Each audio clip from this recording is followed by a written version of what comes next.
Joan. Hello! We're going to try that again. I think I was too early. Tonight's play is St. Joan by George Bernard Shaw. If at this point I do not know how to pronounce your name or I just say something completely wrong, please stop me and correct me. Playing Robert, Sentry, and Ladvenu, I guess I'm also going to make up the pronunciations, is Elizabeth Morris. Hello. Steward, the page, the executioner, and the soldier is Jessica Grace Smith. Hello. Joan, or A Girl's Voice, the voice, Laura Hubbard. Hello. Poulengey, the Inquisitor, and the gentleman is Thomas Gough.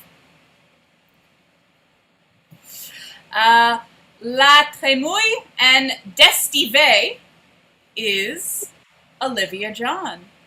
Bonsoir. The Archbishop, the Chaplain, de Stoggenber?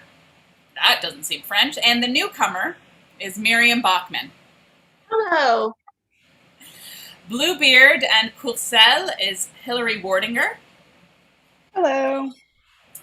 I think we're going to say La Ile. Do we agree with that, everyone? La Hire sounds strange, but however. And Cauchon, Rebbekah, Vegao-Romero. Hi. How do you want to say it, Rebbekah? Lie. I don't know. La Hire? I don't know how it should be said. Je ne parle pas français. Let's go with that. That sounds amazing. La Hire sounds perfect.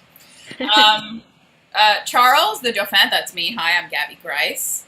The Duchess and Warwick Shalyn Bass-McFaul. Bass-McFaul. I can try. You got it. Oh my gosh. Shalyn Bass-McFaul. Oh. Dunois, Christopher Prentice. Hello. And stage directions. Kelly, please take it over for me. Are you all set?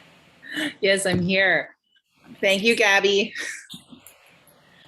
So everyone who's not in the scene, if you could turn off your cameras and we will get going.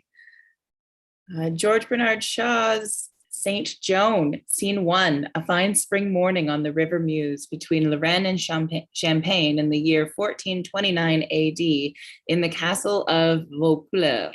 Captain Robert de Baudricourt, a military squire, handsome and physically energetic, but with no will of his own, is disguising that defect in his usual fashion by storming terribly at his steward, a trodden, worn, scanty of flesh, scanty of hair, who might be any age from 18 to 55, being the sort of man whom age cannot wither because he has never bloomed. The two were in the sunny stone chamber on the first floor of the castle. At a plain, strong oak table, seated in chair to match, the captain presents his left profile. The steward stands facing him at the other side of the table, if so deprecatory of a stance as his can be called standing. Sorry, guys. The mullioned 13th century window is open behind him. Near it in the corner is a turret with a narrow arched doorway leading to a winding stair which descends to the courtyard. There is a stout four-legged stool under the table and a wooden chest under the window. No eggs. No eggs. Thousand thunders, man, what do you mean by no eggs? Sir, it is not my fault. It is the act of God. Blasphemy. You tell me there are no eggs and you blame your maker for it? Sir, what can I do? I cannot lay eggs. Huh, you jest about it. No, sir, God knows we all have to go without eggs just as you have, sir. The hens will not lay. Indeed. Now listen to me, you. Yes, sir. What am I? What are you, sir? Yes, what am I? Am I Robert, squire of Baudricourt and captain of this castle of Vaucouleurs? Or am I a cowboy? Oh, sir, you know you are a greater man here than the king himself. Precisely. And now, do you know what you are? I am nobody, sir, except that I have the honor to be your steward. You have not only the honor of being my steward, but the privilege of being the worst, most incompetent, sniveling, driveling, gibbering, jabbering idiot of a steward in France. Yes, sir, to a great man like you, I must seem like that. My fault, I suppose, eh? Oh, sir, you always give my most innocent words such a turn. I will give your neck a turn if you dare tell me when I ask you how many eggs there are that you cannot lay any. Oh, sir, oh, sir. No, not oh, sir, but no, sir, no, sir. My 3 Barbary hens and the black are the best layers in Champagne. And you come and tell me that there are no eggs. Who stole them? Tell me that before I kick you out through the castle gate for a liar and a seller of my goods to thieves. The milk was short yesterday, too. Do not forget that. I know, sir. I know only too well. There is no milk. There are no eggs. Tomorrow there will be nothing. Nothing. You will steal the lot, eh? No, sir. Nobody will steal anything, but there is a spell on us. We are bewitched. That story is not good enough for me. Robert de Baudricourt burns witches and hangs thieves. Go. Bring me 4 dozen eggs and 2 gallons of milk here in this room before noon, or heaven have mercy on your bones. I will teach you to make a fool of me. He resumes his seat with an air of finality. Sir, I tell you, there are no eggs. There will be none. Not if you were to kill me for it, as long as the maid is at the door. The maid? What maid? What are you talking about? The girl from Lorraine, sir, from Domremy. 30,000 thunders, 50,000 devils. Do you mean to say that girl who had the impudence to ask to see me 2 days ago, and whom I told you to send back to her father with my orders that he was to give her a good hiding, is here still? I have told her to go, sir. She won't. I did not tell you to tell her to go. I told you to throw her out. You have 50 men-at-arms and a dozen lumps of able-bodied servants to carry out my orders. Are they afraid of her? She is so positive, sir. Positive. Now see here, I am going to throw you downstairs. No, please, sir. Well, stop me by being positive. It's quite easy. Any slut of a girl can do it. Sir, you cannot get rid of her by throwing me out. You see, sir, you are much more positive than I am, but so is she. I am stronger than you are, you fool. No, sir, it isn't that. It's your strong character, sir. She is weaker than we are. She is only a slip of a girl, but we cannot make her go. You parcel of curs. You are afraid of her. No, sir, we are afraid of you, but she puts courage into us. She really doesn't seem to be afraid of anything. Perhaps you could frighten her, sir. Perhaps. Where is she now? Down in the courtyard, sir, talking to the soldiers as usual. She is always talking to the soldiers except when she is praying. Praying? You believe she prays, you idiot. I know the sort of girl that is always talking to soldiers. She shall talk to me a bit. Hello? You there? Is it me, sir? Yes, you. Be you captain? Yes, damn your impudence, I be captain. Come up here. Show her the way, you, and shove her along quick. He leaves the window and returns to his place at the table where he sits magisterially. She wants to go and be a soldier herself. She wants to give you, you to give her soldier's clothes. Armor, sir, and a sword, actually.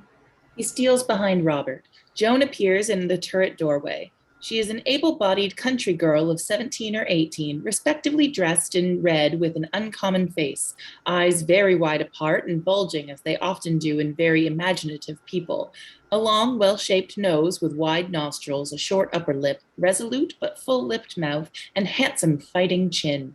She comes eagerly to the table, delighted at having penetrated the Brodencourt's presence at last, and full of hope as to the results. His scowl does not check or frighten her in the least. Her voice is normally a hearty, coaxing voice, very confident, very appealing, very hard to resist. Good morning, Captain Squire. Captain, you are to give me a horse and armor and some soldiers and send me to the Dauphin. Those are your orders from the Lord. Orders from your lord. And who the devil may your lord be? Go back to him and tell him that I am neither duke nor peer at his orders. I am Squire of Baudricourt, and I take no orders except from the king. Yes, Squire, that is all right. My lord is the King of Heaven. The girl's mad. Why didn't you tell me so, you blockhead? Sir, do not anger her. Give her what she wants. They say I am mad until I talk to them, Squire. But you see, that is the will of God, that you are to do what he has put into my mind. It is the will of God that I shall send you back to your father, with orders to put you under lock and key and thrash the madness out of you. What have you to say to that? You think you will, Squire, but you will find it all coming quite different. You said you would not see me, but here I am. Yes, sir. You see, sir. Hold your tongue, you. Yes, sir. So, you are presuming on my seeing you, are you? Yes, Squire.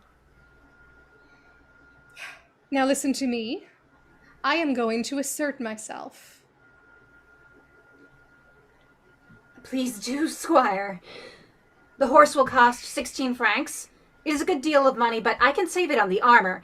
I can find a soldier's armor that will fit me well enough. I am very hardy. I do not need beautiful armor made to measure like you wear. I shall not want many soldiers. The Dauphin will give me all I need to raise the siege of Orléans. To raise the siege of Orléans? Yes, Squire. That is what God is sending me to do. 3 men will be enough for you to send with me. If they are good men and gentle to me, they have promised to come with me. Polly and Jack and... Polly! You impudent baggage! Do you dare call Squire Bertrand de Poulengey Polly to my face? His friends call him so, Squire.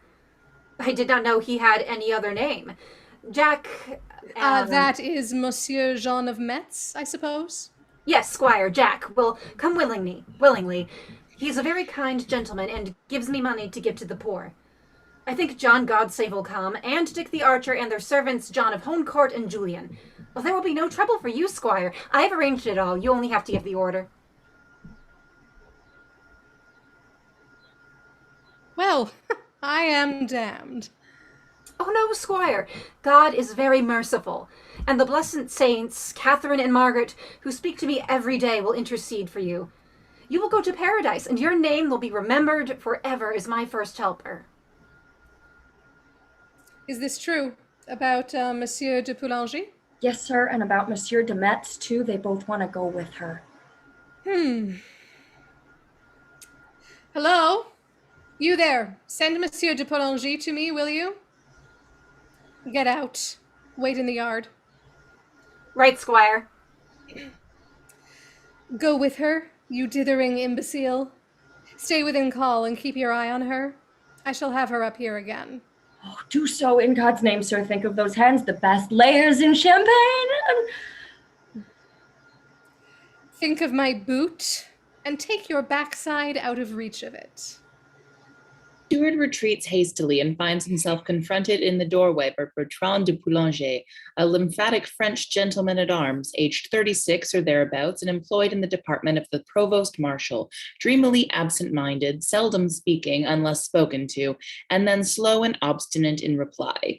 Altogether in contrast to the self-assertive, loudmouthed, superficially energetic, fundamentally will-less Robert, the steward makes way for him and vanishes. Poulengey salutes and stands waiting orders. It isn't service, Polly. A friendly talk. Sit down. He hooks the stool from under the table with his instep.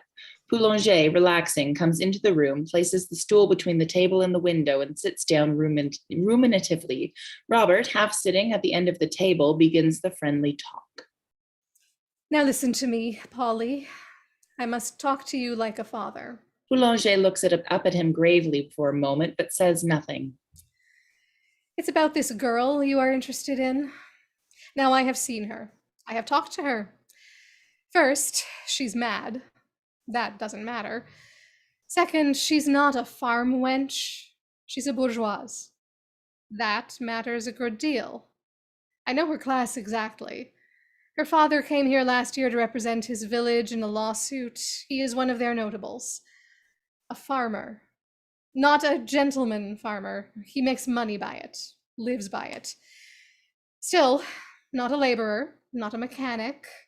He might have a cousin, a lawyer, or in the church. People of this sort may be of no account socially, but they can give a lot of bother to the authorities. That is to say, to me. Now, no doubt it seems to you a very simple thing to take this girl away, humbugging her into the belief that you are taking her to the Dauphin. But if you get her into trouble, you may get me into no end of a mess, as I am her father's lord and responsible for her protection. So friends or no friends, Polly, hands off her. I should as soon think of the Blessed Virgin herself in that way as of this girl.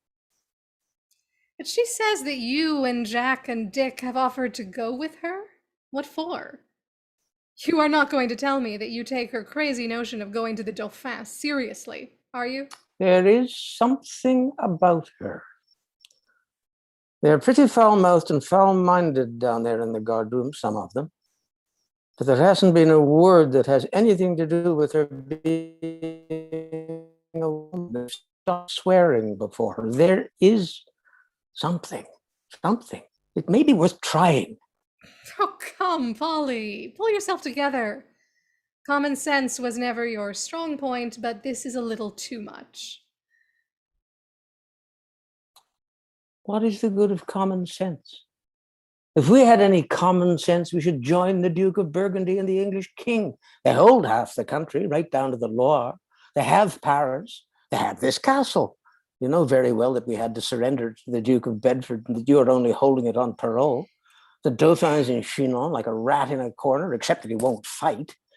We don't even know that he is the Dauphin. His mother says he isn't, and she ought to know. I mean, think of that, the Queen denying the legitimacy of her own son. Well, she married her daughter to the English king. Can you blame the woman? I blame nobody. But thanks to her, the Dauphin is down and out, and we may as well face it. The English will take Orleans. The bastard will not be able to stop them. He beat the English the year before last at Montargis. I was with him. Oh, no matter. His men are cowed now, and he can't work miracles. And I tell you that nothing can save our side now but a miracle. Miracles are all right, Polly.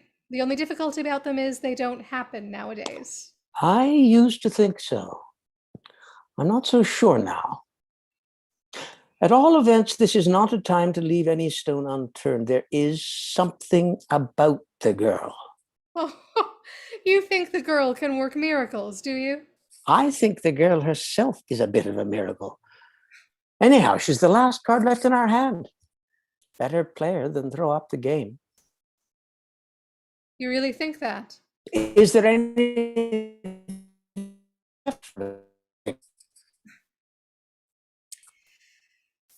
Look here, Polly. If you were in my place, would you let a girl like that do you out of 16 francs for a horse? Oh, I will pay for the horse. You will? Yes, I will back my opinion. You will really gamble on a forlorn hope to the tune of 16 francs? It is not a gamble. What else is it? It is a certainty. Her words and her ardent faith in God have put fire into me. Oh, you are as mad as she is. We want a few mad people now. See where the sane ones have landed us? I shall feel like a precious fool.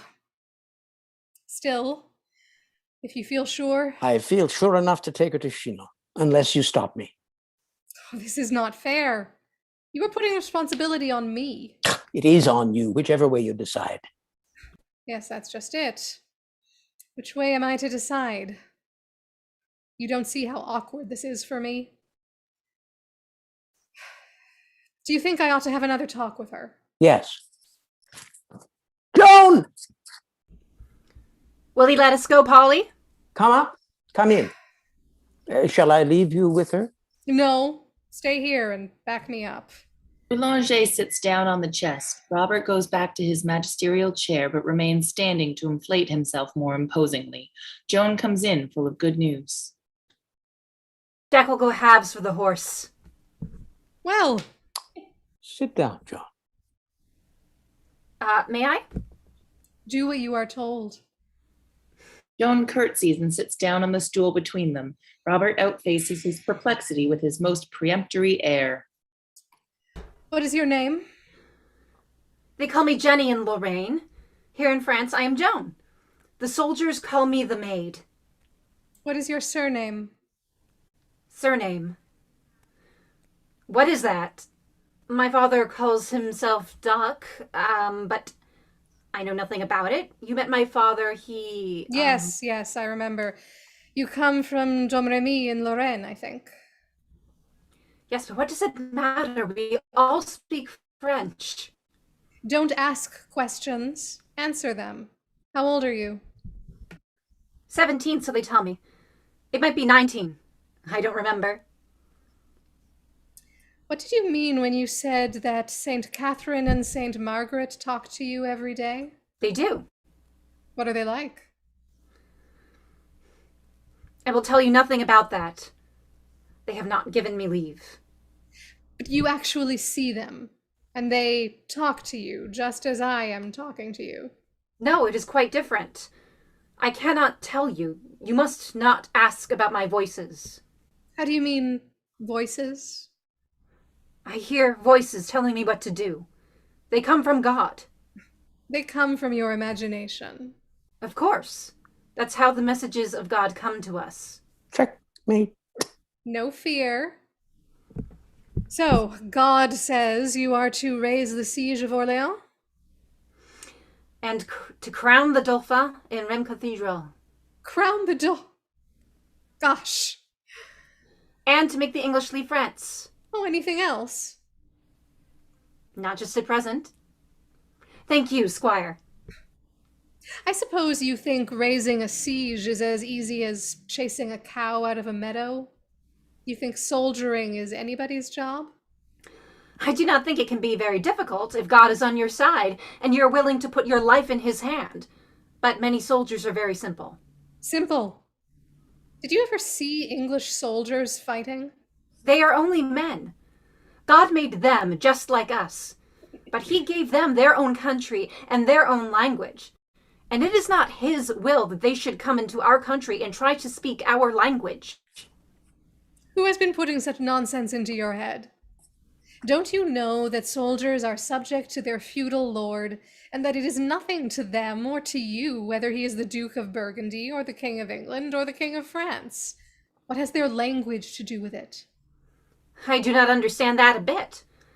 We are all subject to the King of Heaven, and he gave us our countries and our languages and meant us to keep them.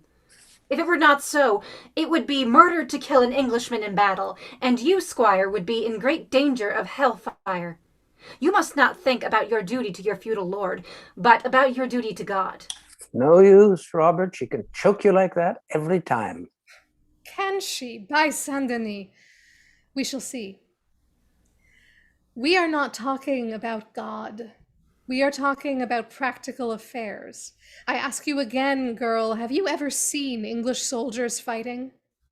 Have you ever seen them plundering, burning, turning the countryside into a desert? Have you heard no tales of their black prince who is blacker than the devil himself, or of the English king's father? You must not be afraid, Robert. Damn you, I am not afraid. And who gave you leave to call me Robert? You were called so in church, in the name of our Lord. All the other names are your father's or your brother's or anybody's. Tch. Listen to me, Squire. At Domremy, we had to fly to the next village to escape from the English soldiers. 3 of them were left behind, wounded. I came to know these 3 poor Godhams quite well.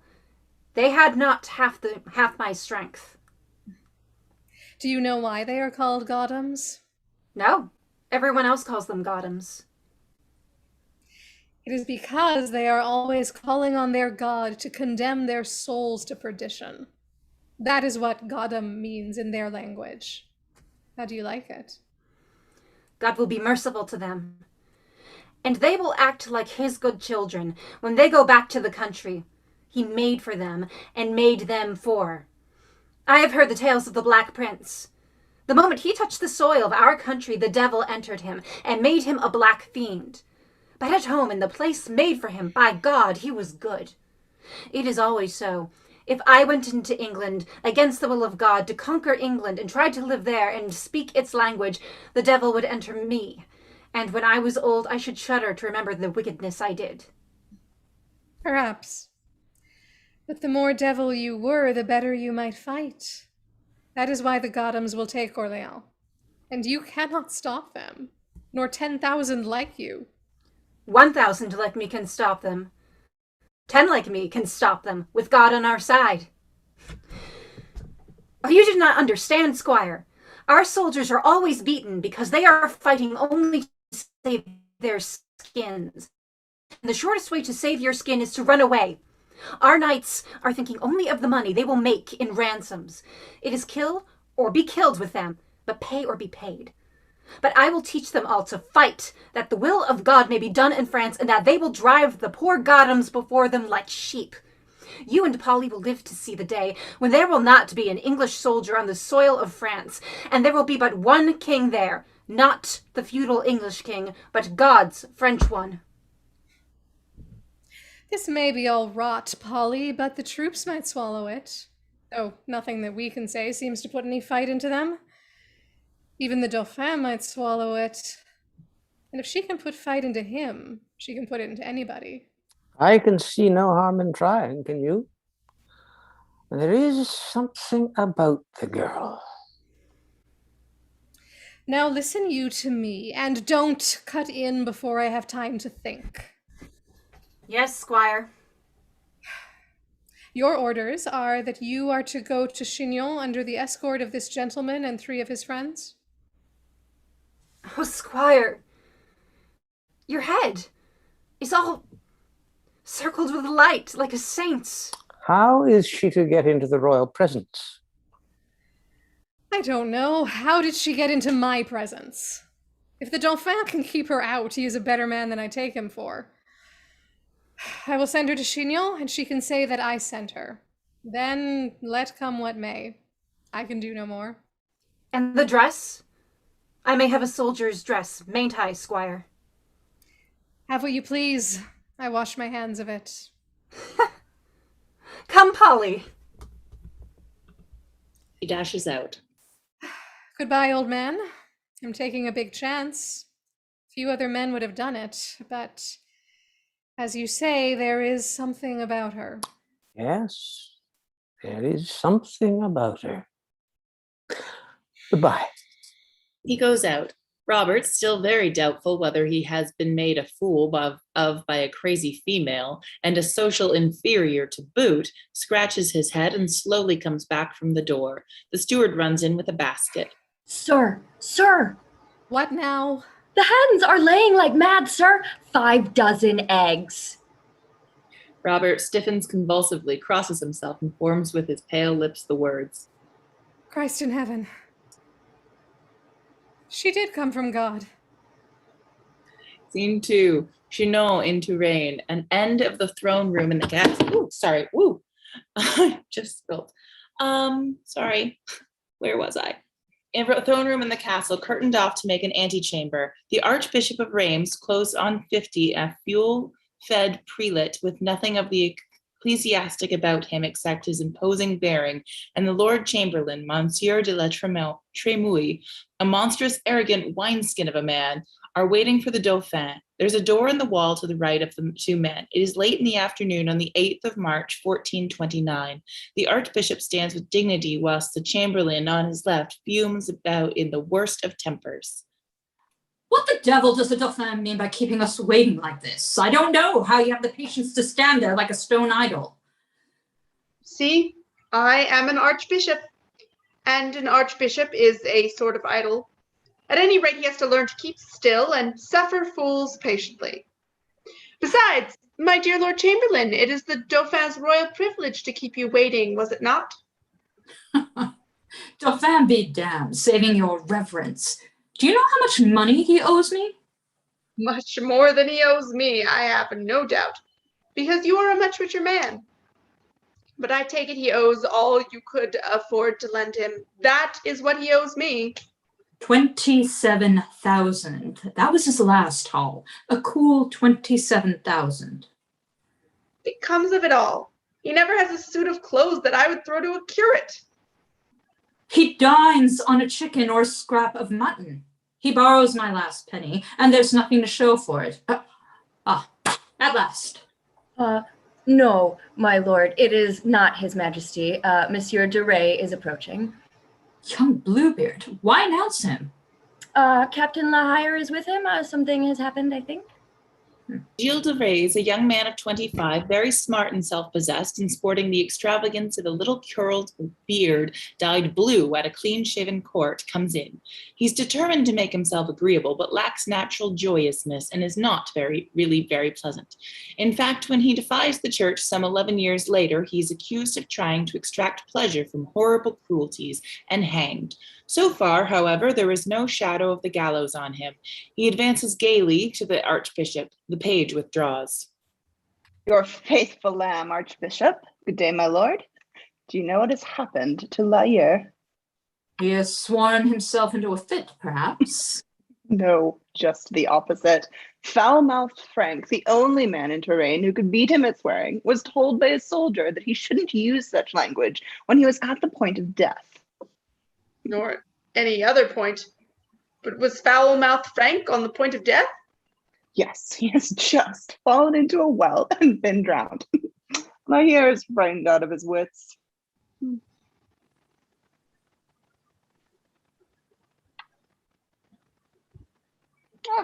I have just been telling the Chamberlain and the Archbishop. The Archbishop says you are a lost man. This is nothing to joke about. It is worse than we thought. It was not a soldier, but an angel dressed as a soldier. An angel? Angel? Yes, an angel. She has made her way from Champagne with half a dozen men through the thick of everything. Burgundians, goddamn deserters, robbers, and Lord knows who, and they never met a soul except the country folk. I know one of them. De Poulengey. He says she's an angel. If ever I utter an oath again, may my soul be blasted to eternal damnation. A very pious beginning, Captain. Bluebeard and Hilary laugh at him. The page returns. His Majesty. They stand perfunctorily at court attention. The Dauphin, aged 26, really King Charles VII since the death of his father, but as yet uncrowned, comes in through the curtains with a paper in his hand. He is a poor creature physically, in the current fashion of shaving closely and hiding every scrap of hair under the head covering or headdress. Both by women and men makes the worst of his appearance. He has little narrow eyes near together, a long pendulous nose that droops over his thick, short upper lip, and the expression of a young dog accustomed to being kicked, yet incorrigible and irrepressible. But he is neither vulgar nor stupid, and he has a cheeky humor which enables him to hold his own in conversation. Just at present, he is excited like a child with a new toy. He comes to the Archbishop's left hand. Bluebeard and Lahire retire towards the curtains. Oh, Archbishop, do you know what Robert de Baudricourt has sent me from Vaucouleurs? Is sending me from Vaucouleurs. Not interested in the newest toys. It isn't a toy. However, I can get on very well without your interest. Highness is taking offense very unnecessarily. Thank you. You are always ready with a lecture, aren't you? Enough grumbling. What have you got there? What is that to you? It is my business to know what is passing between you and the garrison at Vaucouleurs.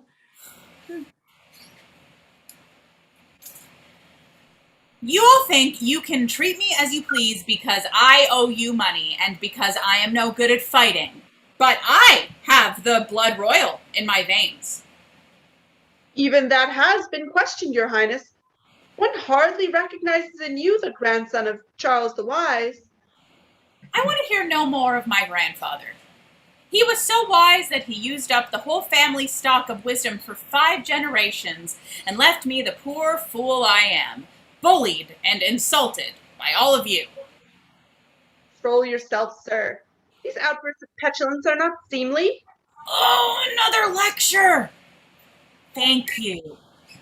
What a pity it is, though. What a pity it is that though you are an archbishop, saints and angels don't come to see you.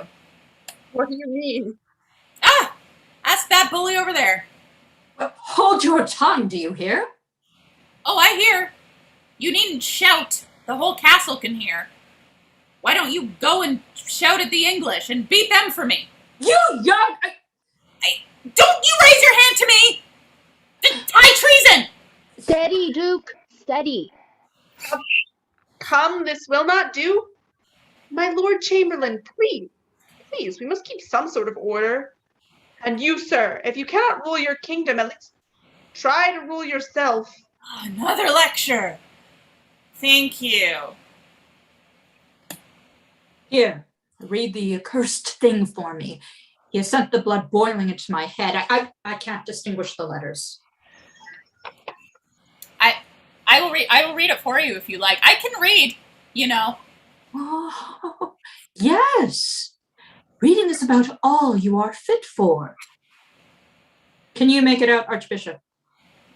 Should have expected more common sense from de Baudricourt. He is sending some cracked country lass here. No, he is sending a saint, an angel, and she is coming to me. To me, the king, and not to you, Archbishop, holy as you are. She knows the blood royal if you don't. You cannot be allowed to see this crazy wench. But I am the king, and I will. Then she cannot be allowed to see you now. I tell you I will. I am going to put my foot down. Oh, Naughty, what would your wise grandfather say? That just shows your ignorance, Bluebeard. My grandfather had a saint who used to float in the air when she was praying and told him everything he wanted to know. My poor father had two saints, Marie de Maillet and the Gasp of Avignon. It is in our family, and I don't care what you say. I will have my saint too. This creature is not a saint. She is not even a respectable woman. She does not wear women's clothes. She is dressed like a soldier and rides around the country with soldiers. Do you suppose such a person can be admitted to your highness's court? Stop. Did you say a girl in armor like a soldier? So de Baudricourt describes her. But by all the devils in hell, oh, God forgive me. What am I saying? By Our Lady and all the saints, this must be the angel that struck foul-mouthed Frank dead for swearing. You see? A miracle. She may strike the lot of us dead if we cross her. For heaven's sake, Archbishop, be careful what you are doing. Rubbish. Nobody has been struck dead. A drunken blackguard who has been rebuked 100 times for swearing has fallen into a well and been drowned. A mere coincidence. I do not know what a coincidence is. I do know that the man is dead and that she told him he was going to die. We are all going to die, Captain. I hope not. We can easily find out whether she is an angel or not. Let us arrange when she comes that I shall be the Dauphin and see whether she will find me out. Yes, I agree to that. And if she cannot find the blood royal, I will have nothing to do with her. It is for the church to make saints. Let de Baudricourt mind his own business and not dare usurp the function of his priest. I say the girl shall not be admitted. But Archbishop... Speak in the church's name. Do you dare say she shall? Oh, if you make it an excommunication matter, I have nothing more to say, of course. But you haven't read the end of the letter. De Baudricourt says she will raise the siege of Orleans and beat the English for us. rot. Well, will you save Orleans for us with all your bullying? Do not throw that in my face again. Do you hear? I've done more fighting than you ever did or ever will, but I cannot be everywhere. Well, that's something. You have Jacques Dunois at the head of your troops in Orleans. The brave Dunois, the handsome Dunois, the wonderful, invincible Dunois, the darling of all the ladies, the beautiful bastard. Is it likely that the country lass can do what he cannot do? Why doesn't he rage the siege then? The wind is against him. How can the wind hurt him at Orleans? It is not in the channel. It is on the river Loire, and the English hold the bridgehead. He must ship his men across the river and upstream if he is to take them in the rear. Well, he cannot, because there is a devil of a wind blowing the other way. He is tired of paying the priests to pray for a west wind. What he needs is a miracle. You tell me that what the girl did to foul-mouthed Frank was no miracle? No matter. If finished Frank, if she changes the wind for Dunois, that may not be a miracle either, but it may finish the English. What harm is there in trying? It is true that de Baudricourt seems extraordinarily impressed. De Baudricourt is a blazing ass, but he is a soldier, and if he thinks she can beat the English, all the rest of the army will think so too. Oh, let them have their way. Dunois' men will give up the town in spite of him if somebody does not put some fresh spunk into them. The church must examine the girl before anything decisive is done about her. However, since His Highness desires it, let her attend the court. I will find her and tell her. Come with me, Bluebeard, and let us arrange so that she will not know who I am. You will pretend to be me. Pretend to be that thing. Ugh, holy Michael. I wonder, will she pick him out?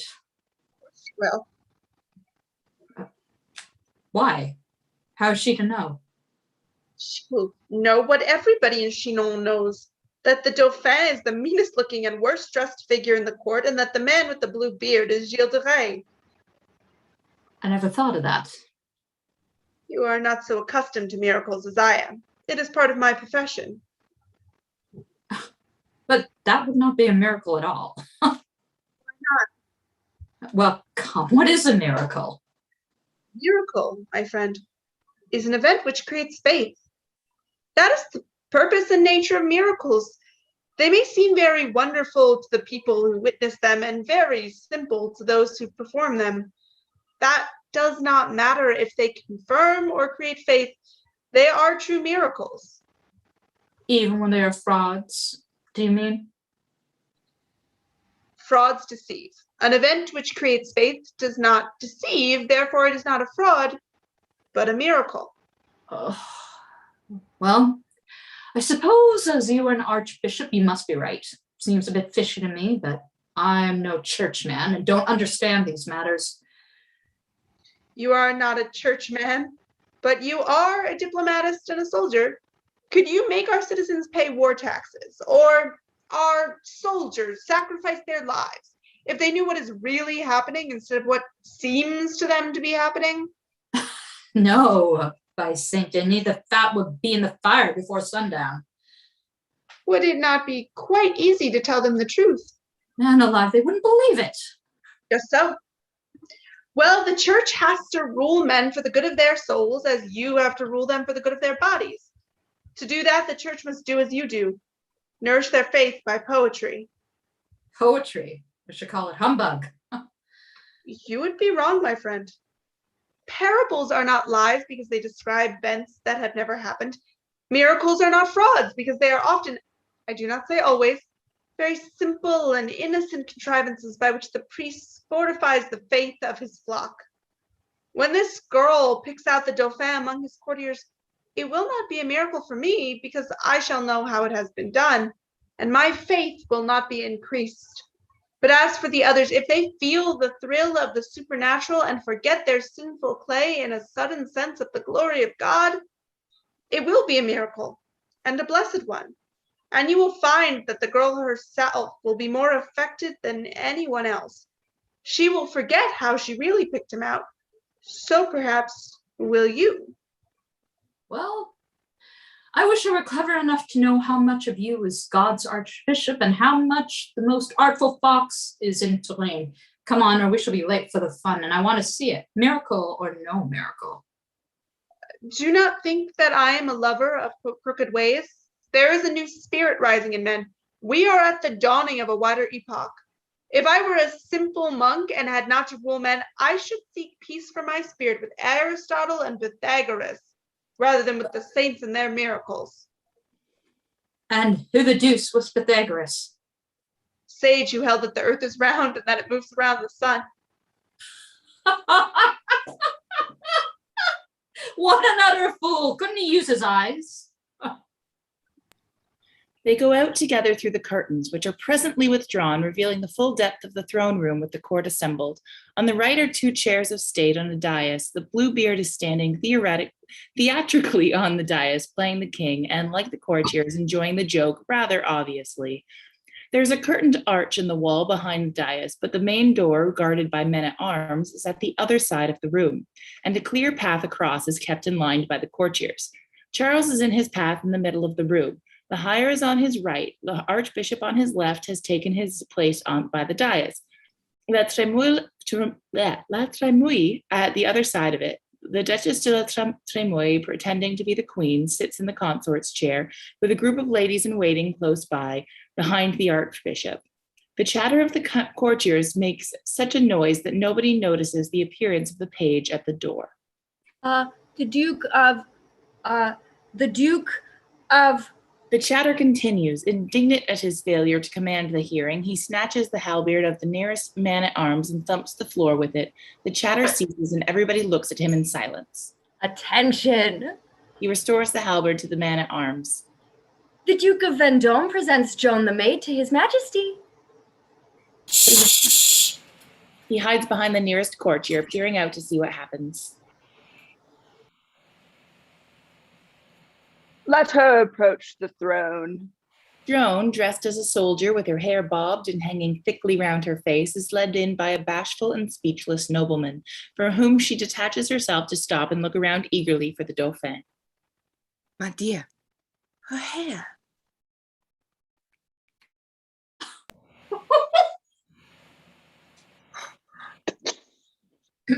Ladies. I wear it like this because I am a soldier. Where be Dauphin? A titter runs through the court as she walks to the dais. You are in the presence of the Dauphin. Joan looks at him skeptically for a moment, scanning him hard up and down to make sure. Dead silence, all watching her. Fun dawns on her face. Come, Bluebeard. Thou canst not fool me. Where be Dauphin? A roar of laughter breaks out as Julie, with a gesture of surrender, joins in the laugh and jumps down from the dais beside La Trémouille. Joan, also on the broad grin, turns back, searching along the row of courtiers, and presently makes a dive and drags out Charles by the arm.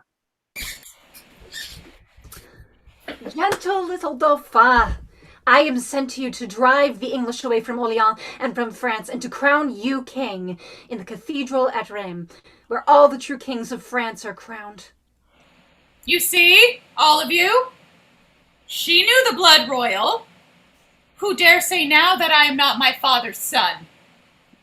But if you want me to be crowned at Rheims, you must talk to the Archbishop, not to me. There he is. Oh, my lord.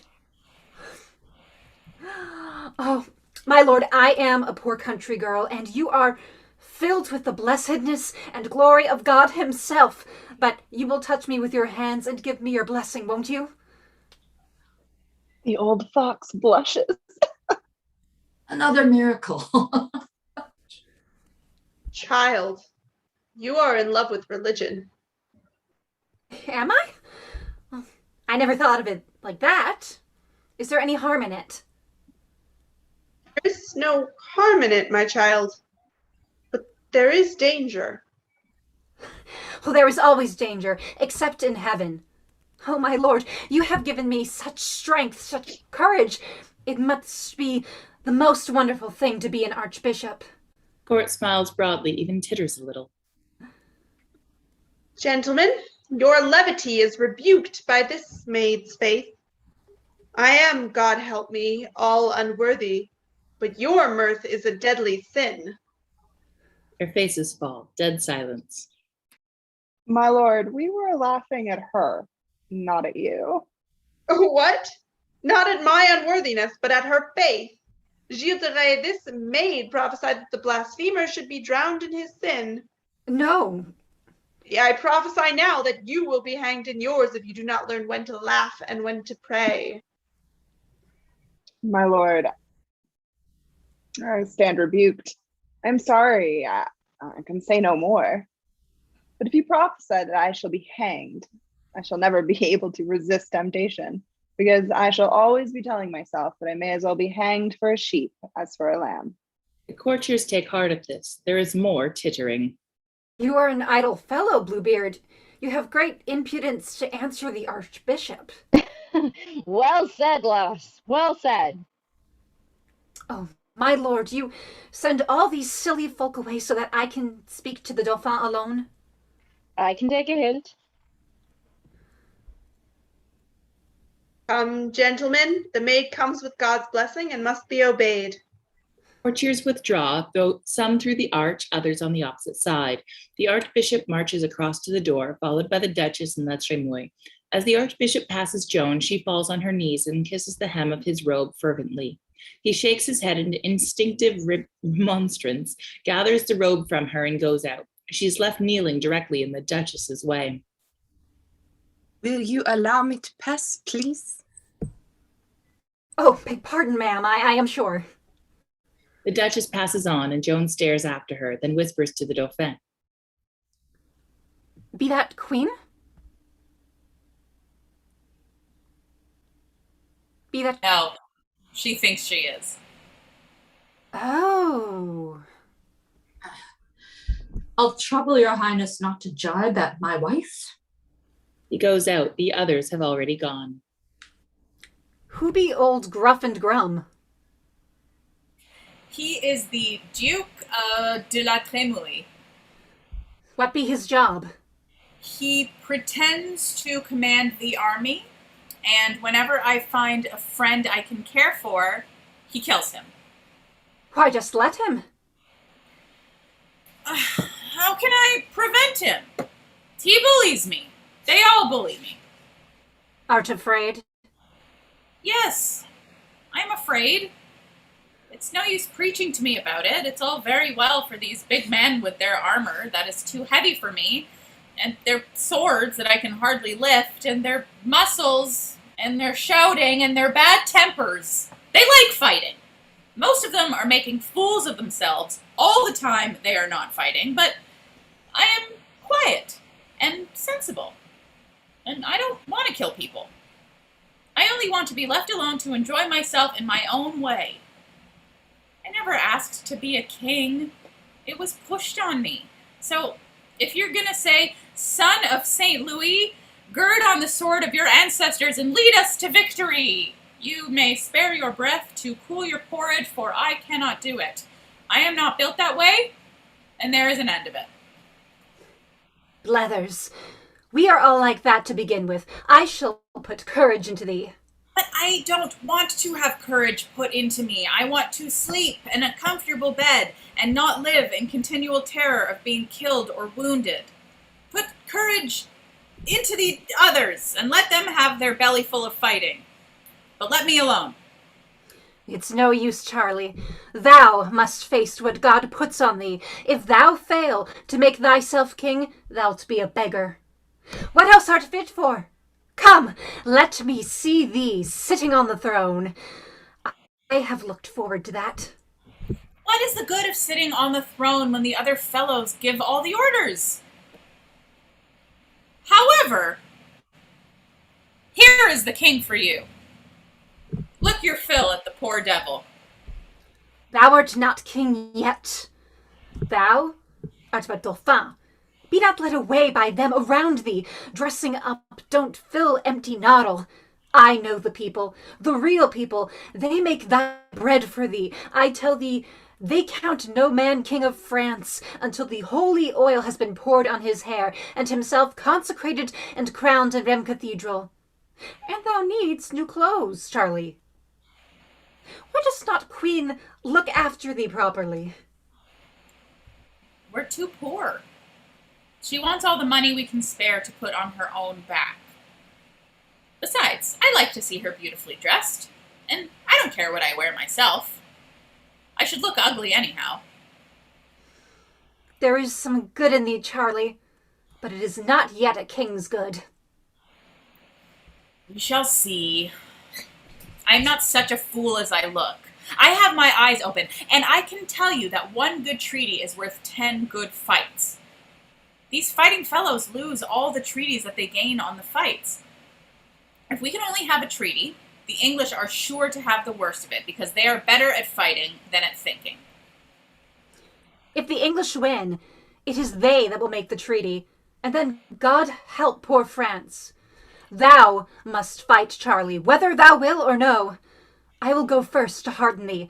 We must take our courage in both hands, aye, and pray for it with both hands too. Do stop talking about God and praying.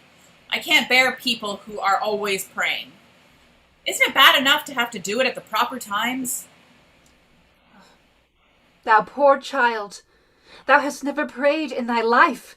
I must teach thee from the beginning. I am not a child.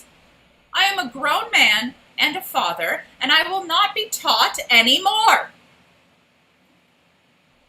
Aye, you have a little son, he that will be Louis XI when you die. Would you not fight for him? No.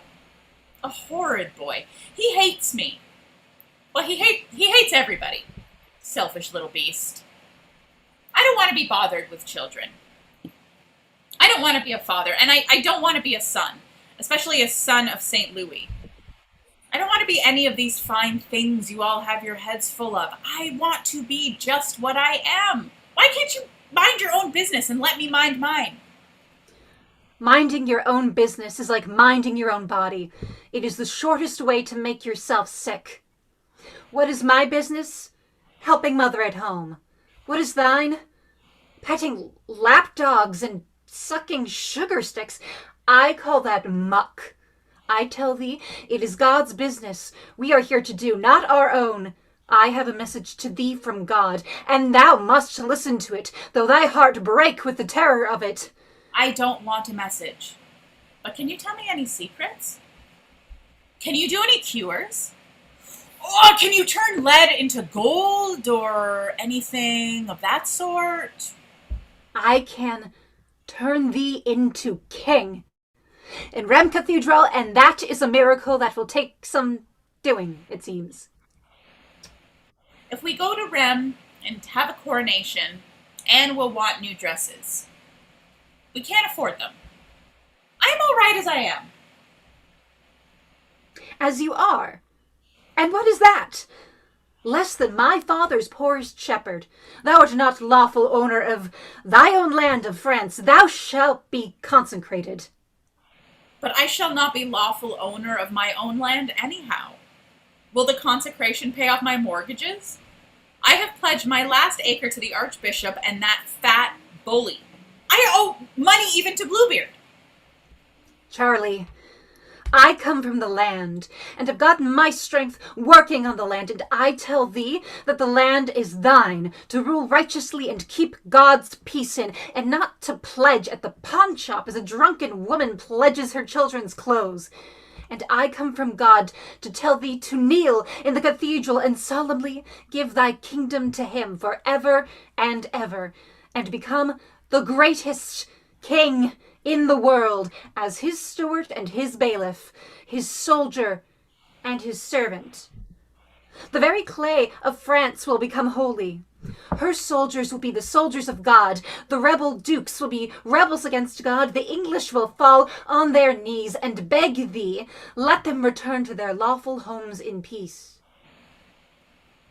Wilt be a poor little Judas and betray me and him that sent me? Oh, if I only dare. I shall dare. Dare and dare again. In God's name, art for or against me? I'll risk it. I warn you I shan't be able to keep it up, but I'll risk it. You shall see.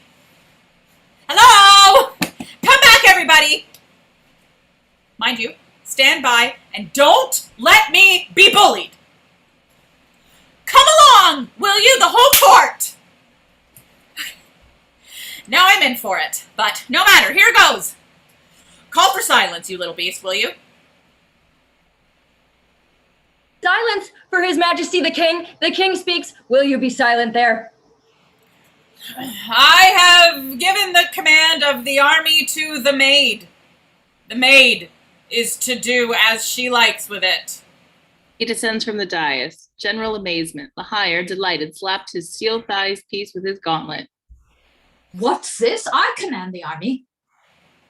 Joan quickly puts her hand on Charles's shoulder as he instinctively recoils. Charles, with a grotesque effort culminating in an extravagant gesture, snaps his fingers in the chamberlain's face. Thou art answered, old gruff and grum. Who is for God and his maid? Who is for Orleans with me? For God and his maid! To Orleans! To Orleans! Joan, radiant, falls on her knees in thanksgiving to God. They all kneel, except the Archbishop, who gives his benediction with a sigh, and Trémouille, who collapses, cursing. Scene 3, Orleans, 29th of April, 1429. Dunois, age 26, is pacing up and down a patch of ground on the south bank of the Silver Loire, commanding a long view of the river in both directions. He has his lance stuck up with a pennon, which streams in a strong east wind. His shield with its bend sinister lies beside it. He has his commander's baton in his hand. He is well built, carrying his armor easily. His broad brow and pointed chin give him an equilaterally triangular face, already marked by active service and responsibility, but with the expression of a good-natured and capable man who has no affectations and no foolish illusions. His page is sitting on the ground, elbows on knees, cheeks on fists, idly watching the water. It is evening, and both man and boy are affected by the loveliness of the Loire. West wind, west wind, west wind. Trumpet. Steadfast when you should be wanton, wanton when you should be steadfast. West wind on the silver Loire. What rhymes with Loire? Change! Damn you! Change! English harlot of a wind, change! West! West, I tell you! West wind, wanton wind, willful wind, womanish wind, false wind from over the water, will you never blow again? See, there she goes. What? Who? Where? The maid? No, the kingfisher. Like blue lightning, she went into that bush. Is that all? You infernal young idiot. I have a mind to pitch you into the river. It looked frightfully jolly, that flash of blue. Look, there goes the other. Where? Where? Passing the reeds. I see. You blew me up because you were not in time to see them yesterday. You knew I was expecting the maid when you set up your yelping. I'll give you something to yelp for the next time. Aren't they lovely? I wish I could catch them. Let me catch you trying to trap them, and I will put you into an iron cage for a month to teach you what a cage feels like. You are an abominable boy. Bluebird, bluebird, since I am a friend to thee, change thou the wind from me. No, it does not rhyme. He who has sinned for thee, that's better. No sense in it, though. Oh, you abominable boy. Mary in the blue snood, kingfisher color. Will you grudge me a west wind? Halt! Who goes there? The maid. Let her pass. Hither, maid. To me.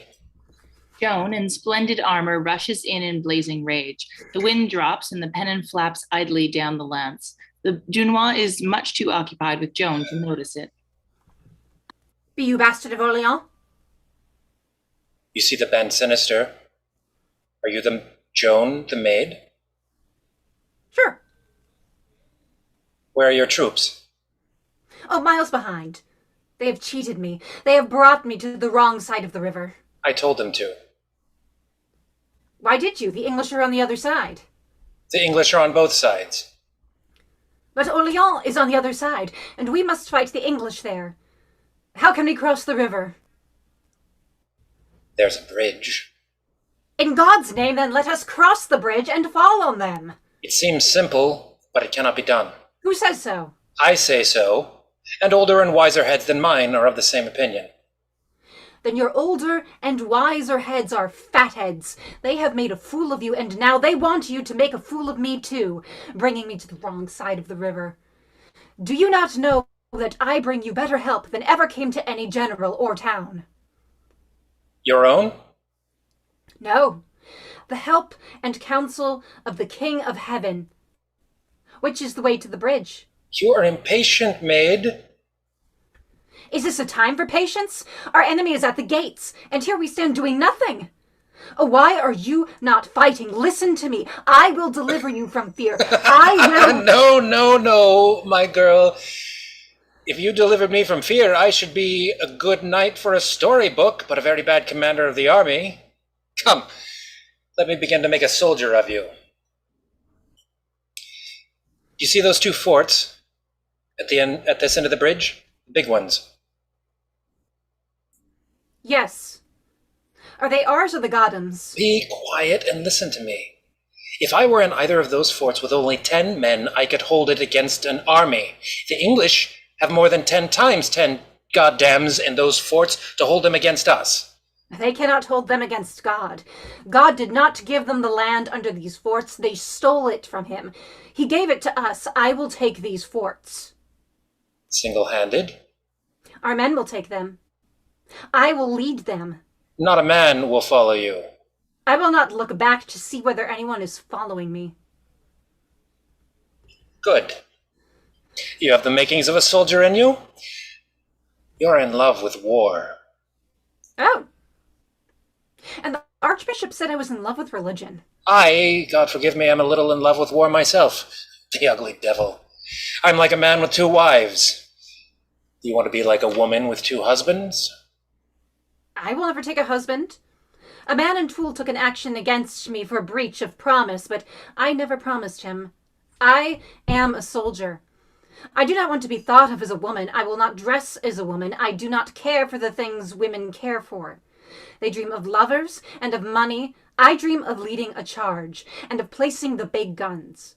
You soldiers do not know how to use the big guns. You think you can win battles with great noise and smoke. True. Half the time the artillery is more trouble than it's worth. Aye, lad, but you cannot fight stone walls with horses. You must have guns, and much bigger guns, too. Aye, lass, but a good heart and a stout ladder will get over the stoniest wall. I will be first up the ladder when we reach the fort. Bastard. I dare you to follow me. You must not dare a staff officer, Joan. Only company officers are allowed to indulge in displays of personal courage. Besides, you must know that I welcome you as a saint, not as a soldier. I have daredevils enough at my call, if they could help me. I am not a daredevil. I am a servant of God. My sword is sacred. I found it behind the altar of the Church of St. Catherine, where God hid it for me. And I may not strike a blow with it. My heart is full of courage, not of anger. I will lead, and your men will follow. That is all I can do. But I must do it, and you shall not stop me. All in good time. Our men cannot take those forts by a sally across the bridge. They must come by water and take the English in the rear of this side. Then make rafts, and put big guns on them, and let your men cross to us. The rafts are ready and the men are embarked, but they must wait for God.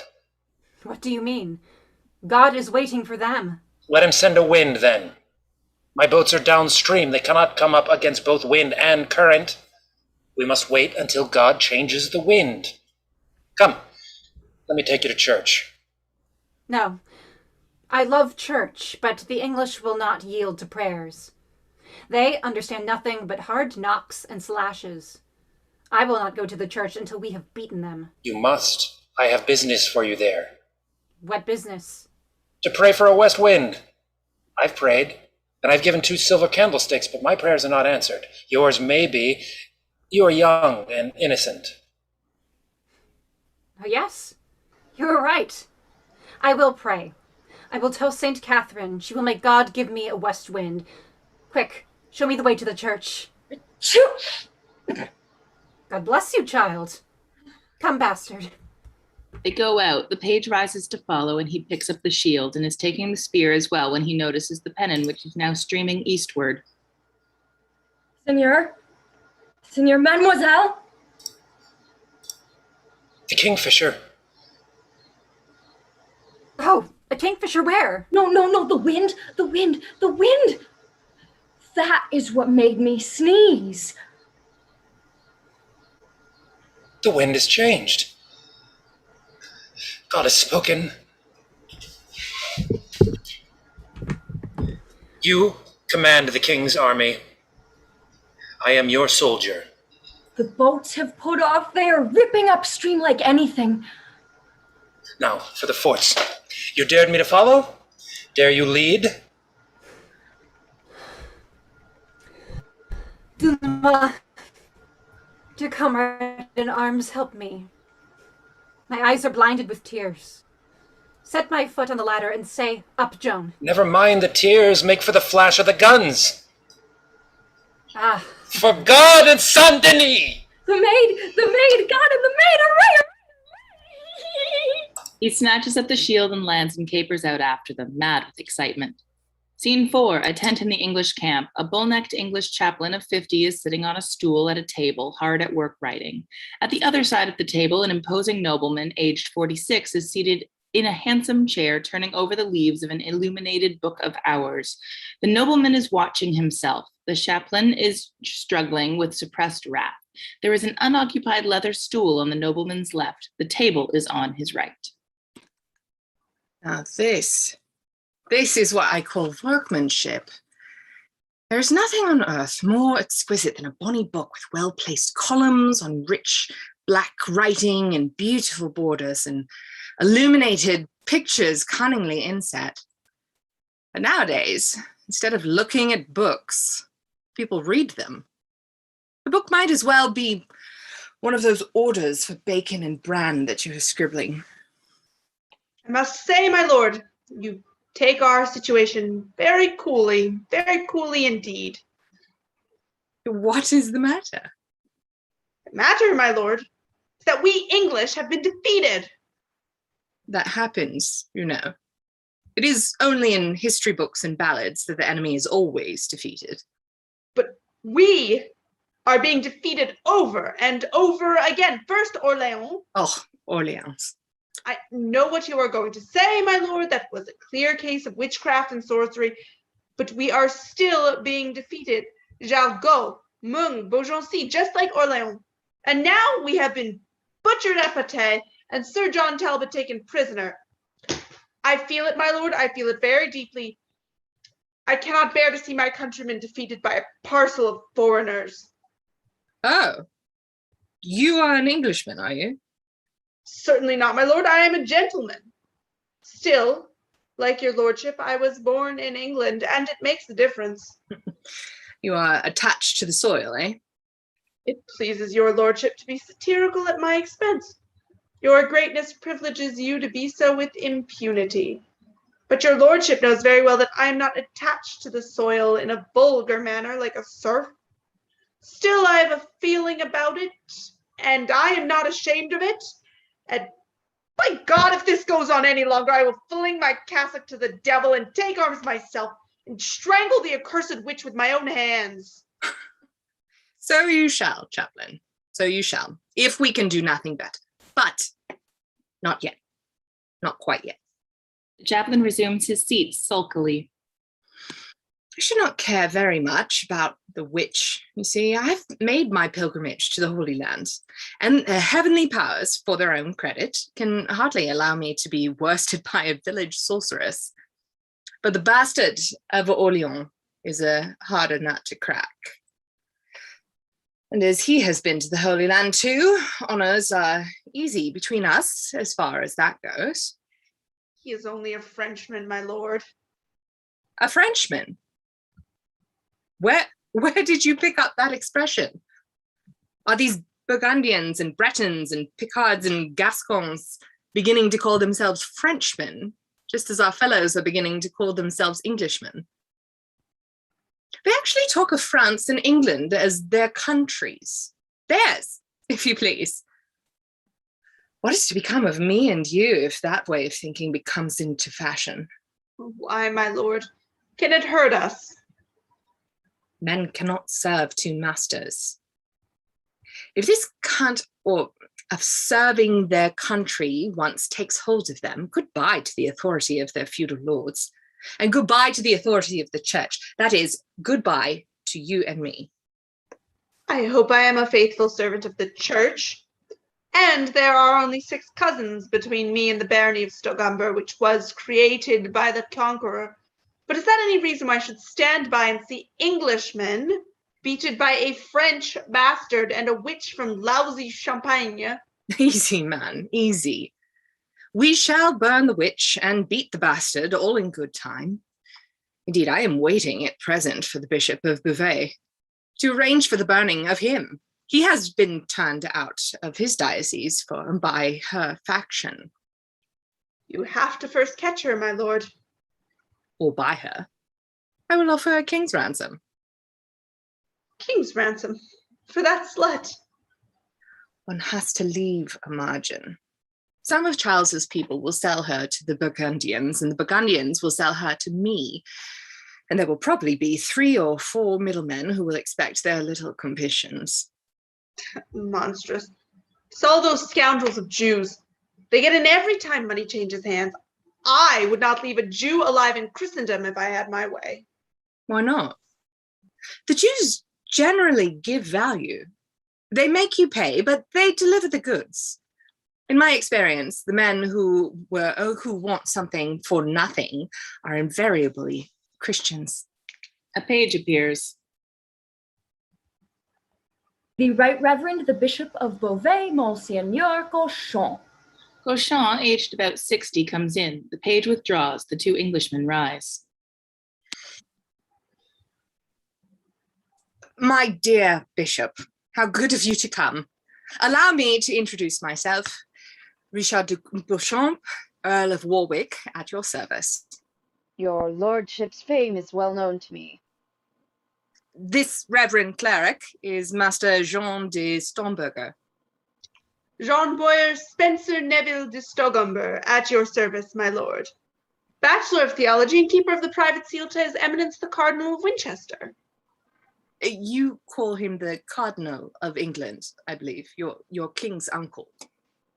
Monsieur Jean de Stromberger, I am always the very good friend of His Eminence.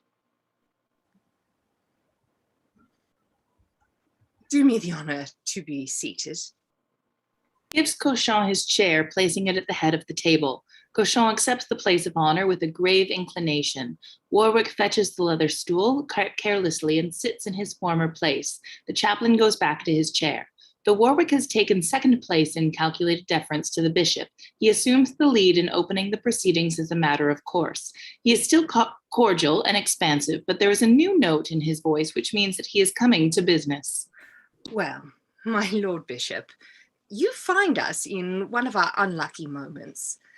Charles is to be crowned at Reims, practically by the young woman from Lorraine, and I must not deceive you nor flatter your hopes. We cannot prevent it. I suppose it will make a great difference to Charles's position. Undoubtedly, it is a masterstroke of the maids. We were not fairly beaten, my lord. No Englishman is ever fairly beaten. Cauchon raises his eyebrows slightly, then quickly composes his face. Our friend here takes the view that the young woman is a sorceress. It would, I presume, be the duty of your reverend lordship to denounce her to the Inquisition and have her burnt for that offense. If she were captured in my diocese, yes. Just so. Now, I suppose there can be no reasonable doubt that she is a sorceress. Not the least. An errant witch. We are asking for the bishop's opinion, Monsieur John. We shall have to consider not merely our own opinions here, but the opinions, the prejudices, if you like, of a French court. A Catholic court, my lord. Catholic courts are composed of mortal men, like other courts, however sacred their function and inspiration may be. And if the men are Frenchmen, as the modern fashion calls them, I am afraid the bare fact that an English army has been defeated by a French one will not convince them that there is any sorcery in the matter. But not when the famous Sir Talbot himself has been defeated and actually taken prisoner by a drab from the ditches of Lorraine. Sir John Talbot, we all know, is a fierce and formidable soldier, monsieur. But I have yet to learn that he is an able general. And though it pleases you to say he has been defeated by this girl, some of us may be disposed to give a little of the credit to Dunois. Bastard of Orleans. Let me remind... I know what you are going to say, my lord. Dunois defeated me at Montargis. I take that as evidence that the Signor Dunois is a very able commander indeed. Your lordship is the flower of courtesy. I admit, on our side, that Talbot is a mere fighting animal and that it probably served him right to be taken at Patay. My lord, at Orleans, this woman had her throat pierced by an English arrow and was seen to cry like a child from the pain of it. It was a death wound.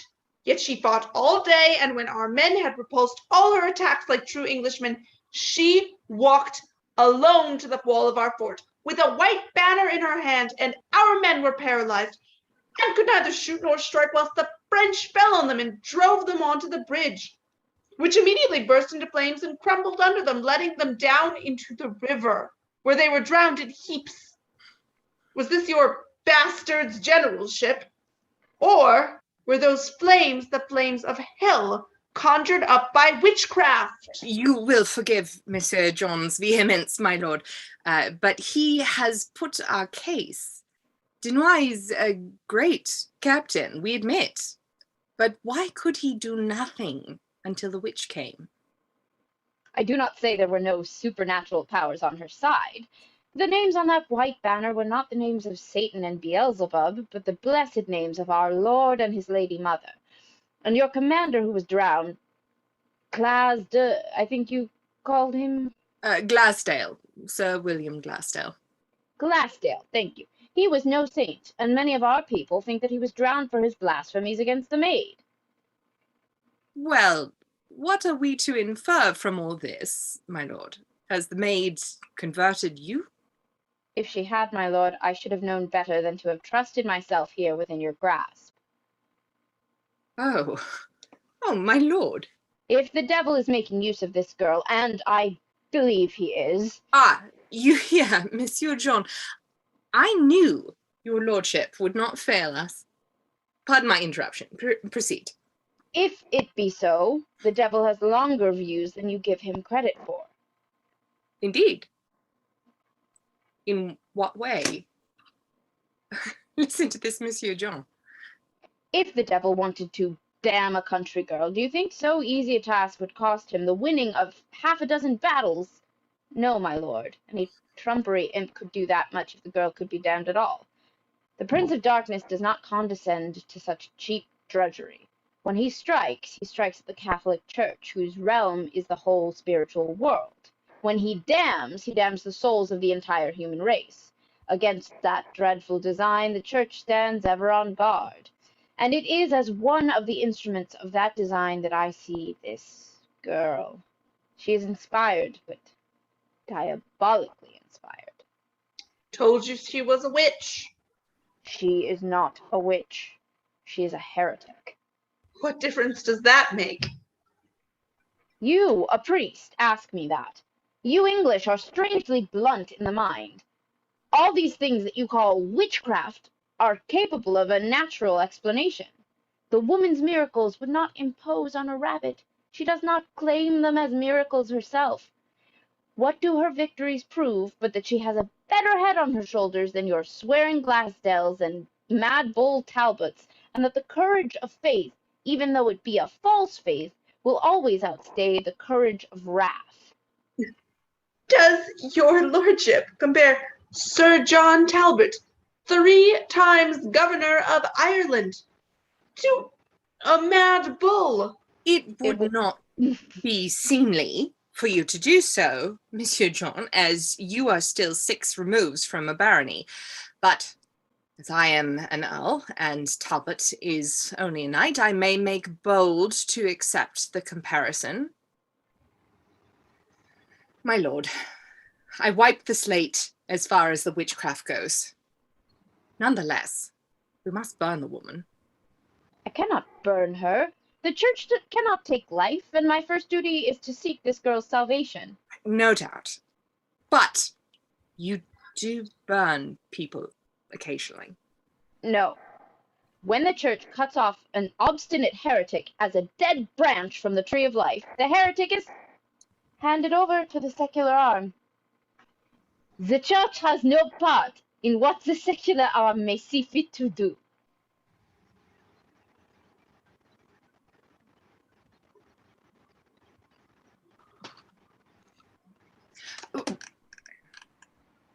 Precisely. And I shall be the secular arm in this case. Well, my lord, hand over your dead branch, and I will see that the fire is ready for it. If you will answer for the church's part, I will answer for the secular part. I can answer for nothing. You great lords are too prone to treat the church as a mere political convenience. Not in England, I assure you. In England more than anywhere else. No, my lord. The soul of this village girl is of equal value with yours, or your king's, before the throne of God, and my first duty is to save it. I will not suffer your lordship to smile at me as if I were repeating a meaningless form of words, and it were well understood between us that I should betray the girl to you. I am no mere political bishop. My faith is to me what your honor is to you, and if there be a loophole through which this baptized child of God can creep to her salvation, I shall guide her to it. You are a traitor. You lie, priest. If you dare do what this woman has done, set your country above the Holy Catholic Church, you shall go to the fire with her. My lord, I went too far. My lord, I apologize to you for the word used by Monsieur John de Stomberger. It does not mean in England what it does in France. In your language, traitor means betrayer, one who is perfidious, treacherous, unfaithful, disloyal. In our country, it means simply one who is not wholly devoted to our English interests. I am sorry, I did not understand. I must apologize on my own account if I have seemed to take the burning of this poor girl too lightly. When one has seen whole countrysides burnt over and over again and mere items in military routine, one has to grow a very thick skin. Otherwise one might go mad. At all events, I should. May I venture to assume that your lordship also, having to see so many heretics burned from time to time, is compelled to take, shall I say, a professional view of what would otherwise be a very horrible incident? Yes, it is a painful duty, even as you say, a horrible one. But in comparison with the horror of heresy, it is less than nothing. I am not thinking of this girl's body, which will suffer for a few moments only, and which must in any event die in some more or less painful manner, but of her soul, which may suffer to all eternity. Just so. And God grant that her soul may be saved. But the practical problem would seem to be how to save her soul without saving her body. For we must face it, my lord. If this cult of the maid goes on, our cause is lost. May I speak, my lord? Really, Monsieur John, I had rather you did not, unless you can keep your temper. It is only this.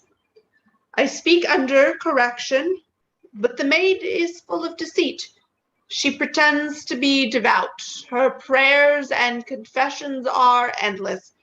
How can she be accused of heresy when she neglects no observance of a faithful daughter of the church? A faithful daughter of the church, the Pope himself at his proudest would dare not presume as this woman presumes. She acts as if she herself was the church. She brings the message of God to Charles, and the church must stand aside. She will crown him in the Cathedral of Reims. She, not the church. She sends letters to the King of England, giving him God's command through her to return his island on pain of God's vengeance, which she will execute. Let me tell you that the writing of such letters was the practice of the accursed Mahomet, the Antichrist. Has she ever in all her utterances said one word of the church? Never. It is always God and herself. What can you expect? A beggar on horseback? Her head is turned. Who has turned it? The devil, and for a mighty purpose. He is spreading this heresy everywhere. The man who burned only 13 years ago at Constance infected all Bohemia with it. A man named Wycliffe, himself an anointed priest, spread the pestilence in England, and to your shame you let him die in his bed. We have such people here in France too. I know the breed. It is cancerous. If it be not cut out, stamped out, burnt out, it will not stop until it has brought the whole body of human society into sin and corruption, into waste and ruin. Be it by it an Arab camel driver drove Christ and his church out of Jerusalem and ravaged his way west like a wild beast, until at last there stood only the Pyrenees and God's mercy between France and damnation. Yet what did the camel driver do at the beginning more than this shepherd girl is doing? He had his voices from the angel Gabriel. She had her voices from St. Catherine and St. Margaret and the blessed Michael. He declared himself a messenger of God and wrote in God's name to the kings of the earth. Her letters to them are going forth daily. It is not the mother of God now to whom we must look for intercession, but to Joan the maid? What will the world be like when the church's accumulated wisdom and knowledge and experience, its councils of learned, venerable, pious men are thrust into the kennel by every ignorant laborer, dairy maid, whom the devil can puff up with the monstrous self-conceit of being directly inspired from heaven? It will be a world of blood, of fury, of devastation, for each man striving for his own hand. In the end, the world rocked back into barbarism. For now you have only Mahomet and his dupes, and the maid and her dupes. But what will it be when every girl thinks herself a Joan, and every man a Mahomet? I shudder to the very marrow of my bones when I think of it. I have fought it all my life, and I will fight it to the end. Let all these women's sins be forgiven her, except only this sin, for it is the sin against the Holy Ghost, and if she does not recant in the dust before the world, and submit herself to the last inch of her soul to her church, to the fire she shall go, if once she falls into my hand. You feel strongly about it, naturally. Do not you? I am a soldier, not a churchman. As a pilgrim, I saw something of the Mohammedans. They were not so ill-bred as I had been led to believe. In some respects, their conduct compared favorably with ours. I have noticed this before. Men go to the east to convert the infidels, and the infidels pervert them. The Crusader comes back more than half a Saracen, not to mention that all Englishmen are born heretics. Englishmen? Heretics! My lord, must we endure this? His lordship is beside himself. How can what an Englishman believe be heresy? It is a contradiction in terms. I absolve you, Monsieur de Stromberger, on the grounds of invincible ignorance. The thick air of your country does not breed theologians. You would not say so if you had heard us quarreling about religion, my lord. I am sorry you think I must be either a heretic or a blockhead, because as a travelled man, I know that the followers of Mahomet profess great respect for our Lord, and are more ready to forgive St. Peter for being a fisherman than your lordship is to forgive Mahomet for being a camel driver. But at least we can proceed in this matter without bigotry. When men call the zeal of the Christian Church bigotry, I know what to think. They are only east and west views of the same thing. Only east and west, yes, only. Oh, my Lord Bishop, I am not gainsaying you. You will carry the church with you, but you have to carry the nobles also. To my mind, there is a stronger case against the maid than the one you have so forcibly put. Frankly, I am not afraid of this girl becoming another Mahomet and superseding the church by great heresy. I think you exaggerate that risk. But have you noticed that in these letters of hers, she proposes to all the kings of Europe, as she has already pressed on Charles, a transaction which would wreck the whole structure, a social structure of Christendom. Wreck the church, I tell you so. My lord, pray get the church out of your head for a moment and remember that there are temporal institutions in the world as well as spiritual ones. I and my peers represent the feudal aristocracy as you represent the church. We are the temporal power. Well, do you not see how this girl's ideas strike at us? How does her idea strike you, except as it strikes at all of us through the church? Her idea is that the kings should give their realms to God, and then reign as God's bailiffs. Quite sound theologically, my lord, but the king will not really care provided he reign. It is an abstract idea, a mere form of words. By no means. It is a cunning device to supersede the aristocracy and make the king sole and absolute autocrat. Instead of the king being merely the first among his peers, he becomes their master. That we cannot suffer. We call no man master. Nominally, we hold our lands and dignities from the king because there must be a keystone to the arch of human society, but we hold our lands in our own hands and defend them with our own swords and those of our own tenants. Now, by the maid's doctrine, the king will take our lands, and make them a present to God, and God will then vest them wholly in the king. Need you fear that? You are the makers of kings, after all. York and Lancaster in England, Lancaster of Valois in France. They reign according to your pleasure.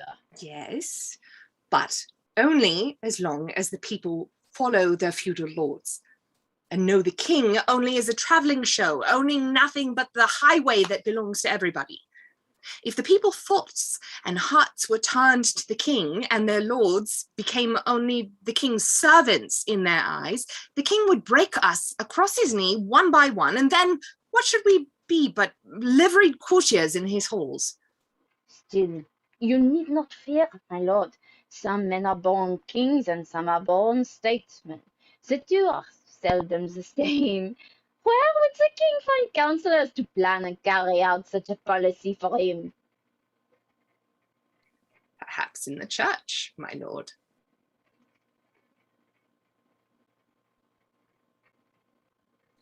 Strike down the barons, and the cardinals will have it all their own way. My lord, we shall not defeat the maid if we strive against each other. I know well that there is a will to power in the world. I know that while it lasts, there will be a struggle between the emperor and the pope, between the dukes and the political cardinals, between the barons and the king. The devil divides us and governs. I see you are no friend to the church. You are an earl, first and last, as I am a churchman, first and last. But can we not sink our differences in the face of a common enemy?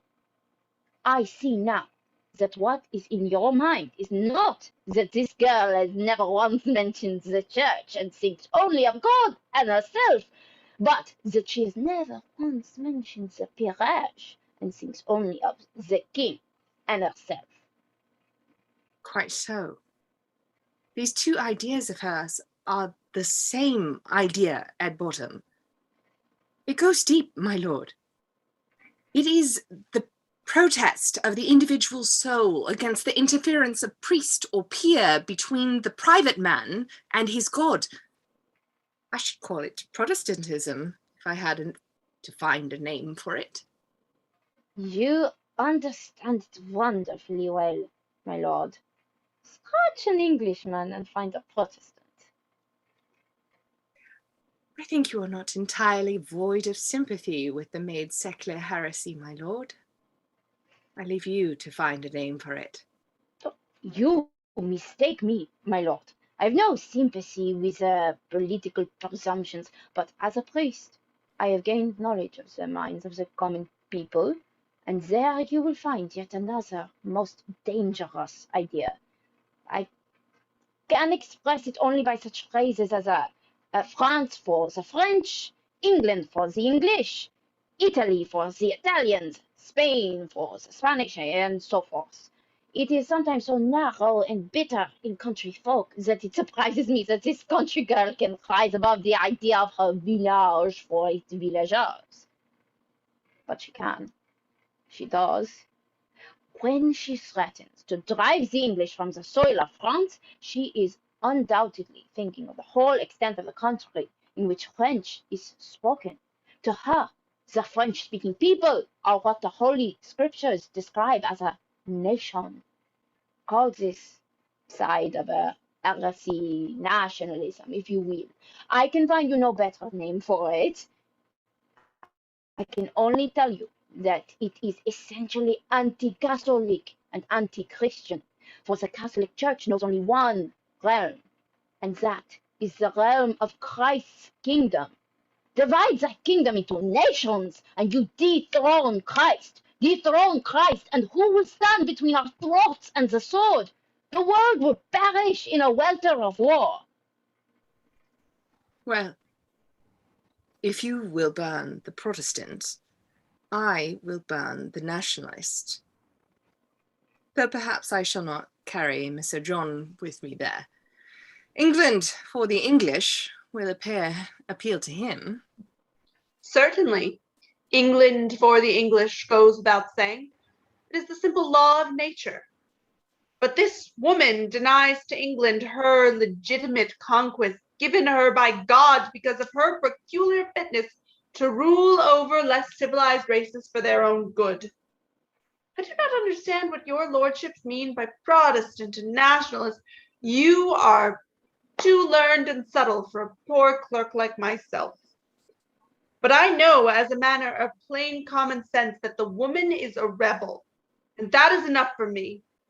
She rebels against nature by wearing man's clothes and fighting. She rebels against the church by usurping the divine authority of the Pope.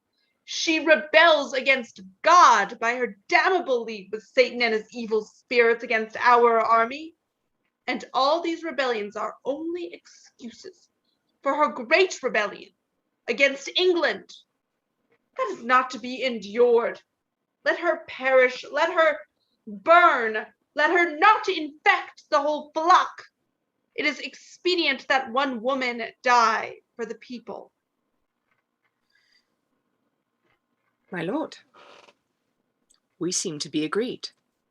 I will not imperil my soul. I will uphold the justice of the church. I will strive to the utmost for this woman's salvation.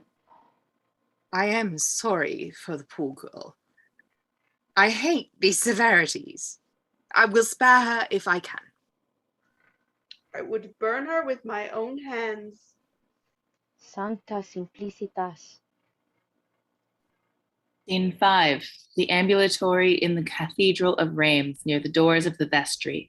A pillar bears one of the stations of the cross. The organ is playing the people out of the nave after the coronation. Joan is kneeling in prayer before the station. She is beautifully dressed, but still in male attire. The organ ceases as Dunois, also splendidly arrayed, comes into the ambulatory from the vestry. Come, Joan. You've had enough of praying. After that fit of crying, you'll catch a chill if you stay here any longer. It's all over. The cathedral is empty, and the streets are full. They are calling for the maid. We have told them you are staying here alone to pray, but they want to see you again. No. Let the king have all the glory. Well, he only spoils the show, poor devil. No, Joan, you have crowned him, and you must go through with it.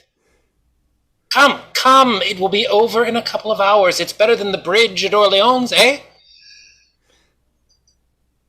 Oh, dear Dunois, how I wish I were at the bridge at Orleans again. We lived at that bridge. Yes, Faith. And died, too, some of us. Isn't it strange, Jack? I am such a coward. I am frightened beyond words before a battle, but it's so dull afterwards when there is no danger. So dull. Dull. You must learn to be abstemious in war, just as you are in your food and drink, my little saint. Dear Jack, I think you like me as a soldier likes his comrade. You need it, poor innocent child of God. You've not got many friends at court. Why do all these courtiers and knights and churchmen hate me? What have I done to them? I have asked nothing for myself except that my village shall not be taxed, for we cannot afford war taxes. I have brought them luck and victory. I have set them right when they were doing all sorts of stupid things. I have crowned Charles and made him a real king, and all the honors he is handing out have gone to them. Then why do they not love me? Oh, simpleton. Do you expect stupid people to love you for showing them up? Do blundering old military dugouts love the successful young captains who supersede them? Do politicians love the climbers who take the front seats from them? Do archbishops enjoy being played off their own altars, even by saints? Why, I should be jealous of you myself, if I were ambitious enough. You are the pick of the basket here, Jack. The only friend I have among all these nobles. I'll wager your mother was from the country. I will go back to the farm when I have taken Paris. I'm not so sure that they will let you take Paris. What? I should have taken it myself before this if they had been sound about it. Some of them would rather Paris took you, I think. So take care. Jack, the world is too wicked for me. If the Gauthams and the Burgundians do not make an end of me, the French will. Only for my voices I should lose all heart. That is why I had to steal away to pray here alone after the coronation. I'll tell you something, Jack. It is the bells I hear my voices. Not today, when they all rang. That was nothing but jangling. But here, in this corner, where the bells come down from heaven and the echoes linger, or in the fields, when they come from a distance through the quiet of the countryside, my voices are in them. Hark! Do you hear? Dear child of God, just what you said. At the half hour they will say, "Be brave, go on." And the 3/4 they will say, "I am thy help." But it is at the hour when the great bell goes after God will save France. It is then that Saint Margaret and Saint Catherine and sometimes even the blessed Michael will say things that I cannot tell beforehand. Then, Joan, we shall hear whatever we fancy in the booming of the bell. You make me uneasy when you talk about your voices. I should think you were a little bit cracked if I hadn't noticed you give me very sensible reasons for what you do. Though I hear you telling others you're only obeying Madame St. Catherine. well, I have to find reasons for you because you do not believe in my voices. But the voices come first, and I find the reasons after, whatever you may choose to believe. Are you angry, Joan? Yes. No, not with you. I wish you were one of the village babies. Why? I could nurse you for a while. You are a bit of a woman after all. No, not a bit. I am a soldier and nothing else. Soldiers always nurse children when they get a chance. That's true. King Charles, with Bluebeard on his left and Lahire on his right, comes from the vestry where he's been disrobing. Joan shrinks away behind the pillar. Dunois is left between Charles and Lahire. Well, your majesty is an anointed king at last. How do you like it? I would not go through it again to be emperor of the sun and moon. The weight of those robes! I thought I should have dropped when they loaded that crown on me. And the famous holy oil they talked so much about was rancid. Phew! The Archbishop must be nearly dead. His robes must have weighed a ton. They are stripping him still in the vestry. Your majesty should wear armor more often. That would accustom you to heavy dressing. Yes, the old jibe. Well, I'm not going to wear armor. Fighting is not my job. Where's the maid?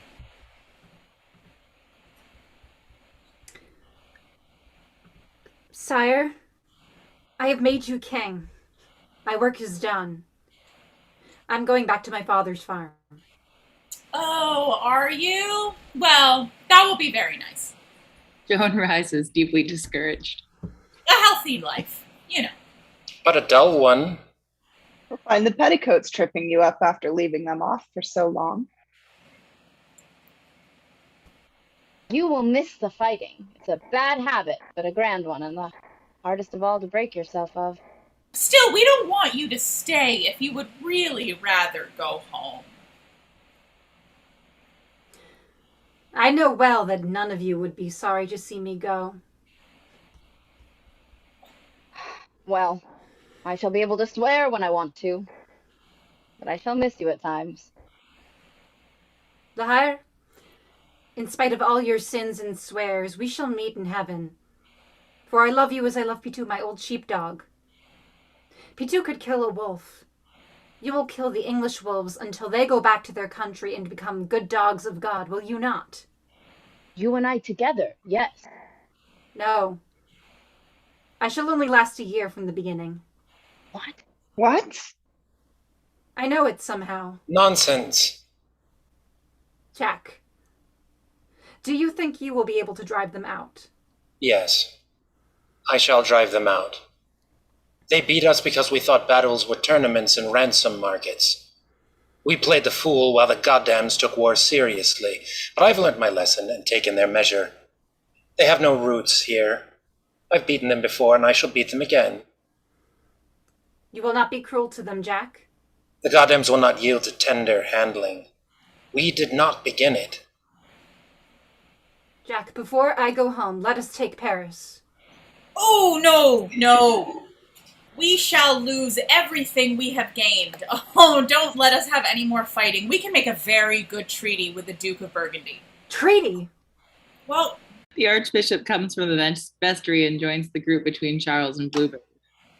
Archbishop, the maid wants to start fighting again. Have we ceased fighting then? Are we at peace? No, I suppose not, but let us be content with what we have. Let us make a treaty. Our luck is too good to last, and now is our chance to stop before it turns. Luck? God has fought for us, and you call it luck? And you would stop while there are still Englishmen of this holy earth of dear France. Mate, the king addressed himself to me, not to you. You forget yourself. You very often forget yourself. Then speak you, and tell him that it is not God's will that he should take his hand from the plow.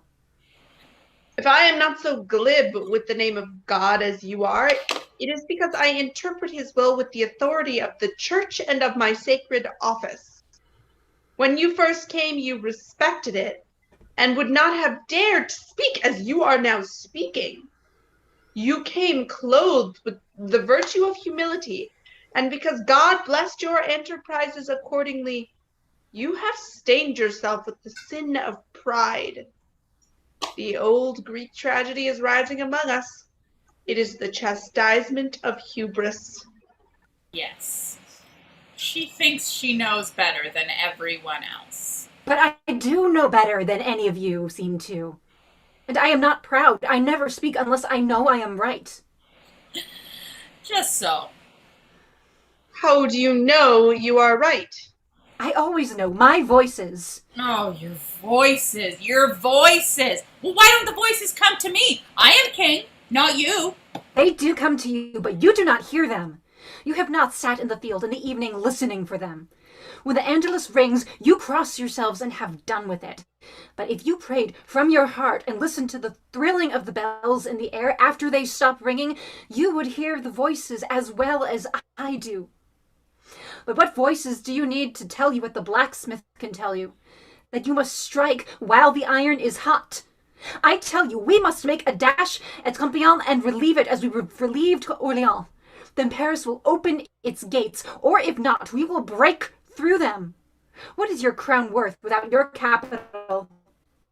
That is what I say too. We shall go through them like hot shot through a pound of butter. What do you say, bastard? If our cannonballs were all as hot as your head, and we had enough of them, we should conquer the earth, no doubt. Pluck and impetuosity are good servants in war, but bad masters. They have delivered us into the hands of the English every time we have trusted to them. We never know when we are beaten. That is our great fault. You never know when you are victorious. That is a worse fault. I shall have to make you carry looking glasses in battle to convince you that the English have not cut off all your noses.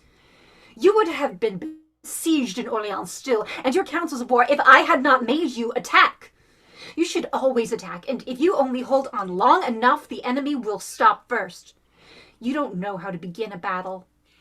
And you don't know how to use your cannons. And I do. She squats down on the flags with crossed ankles, pouting. I know what you think of us, General Joan. Never mind that, Jack. Tell them what you think of me. I think that God was on your side. For I have not forgotten how the wind changed and how our hearts changed when you came. And by my faith, I shall never deny that it was in your sign that we were conquered. But I tell you as a soldier that God is no man's daily drudge, and no maid's either. If you are worthy of it, he will sometimes snatch you out of the jaws of death and set you on your feet again. But that is all.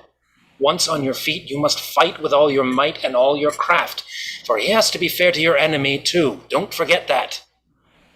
Well, he set us on our feet through you at Orléans, and the glory of it has carried us through a few good battles here to the coronation. But if we presume on it further, and trust to God to do the work we should do ourselves, we shall be defeated and serves us right. But Shh, I have not finished. Do you think any of you, that these victories of ours were won without generalship? King Charles, you have said no word in your proclamations of my part in this campaign, and I make no complaint of that, for the people will run after the maid and her miracles and not after the bastard's hard work finding troops for her and feeding them. But I know exactly how much God did for us, though, through the maid, and how much he left me to do by my own wits. And I tell you that your little hour of miracles is over, and that from this time on, he who plays the war games best will win, if the luck is on his side. If ifs and ands were pots and pans, there would be no need of tinkers. I tell you, bastard, your art of war is of no use, because your knights are no good for real fighting. War is only a game to them, like tennis, and all their other games. They make rules as to what is fair and what is not fair, and heap armor on themselves and on their poor horses to keep out their arrows. And when they fall, they can't get up, and have to wait for their squires to come and lift them to arrange about the ransom with the man that has poked them off their horse. Can't you see that all the like of that is gone by and done with? What use is armor against gunpowder? And if it was, do you think that men that are fighting for France and for God will stop to bargain about ransoms as half your knights live by doing? No, they will fight to win. And they will give up their lives out of their own hand into the hand of God when they go into battle, as I do. Common folks understand this. They cannot afford armor and cannot pay ransoms, but if they follow me half naked into the moat and up the ladder and over the wall, with them it is my life or thine, and God defend the right. You may shake your head, Jack, and Bluebeard may twirl his billy goat's beard and cock his nose at me, but remember the day your knights and captains refused to follow me to attack the English at Orleans.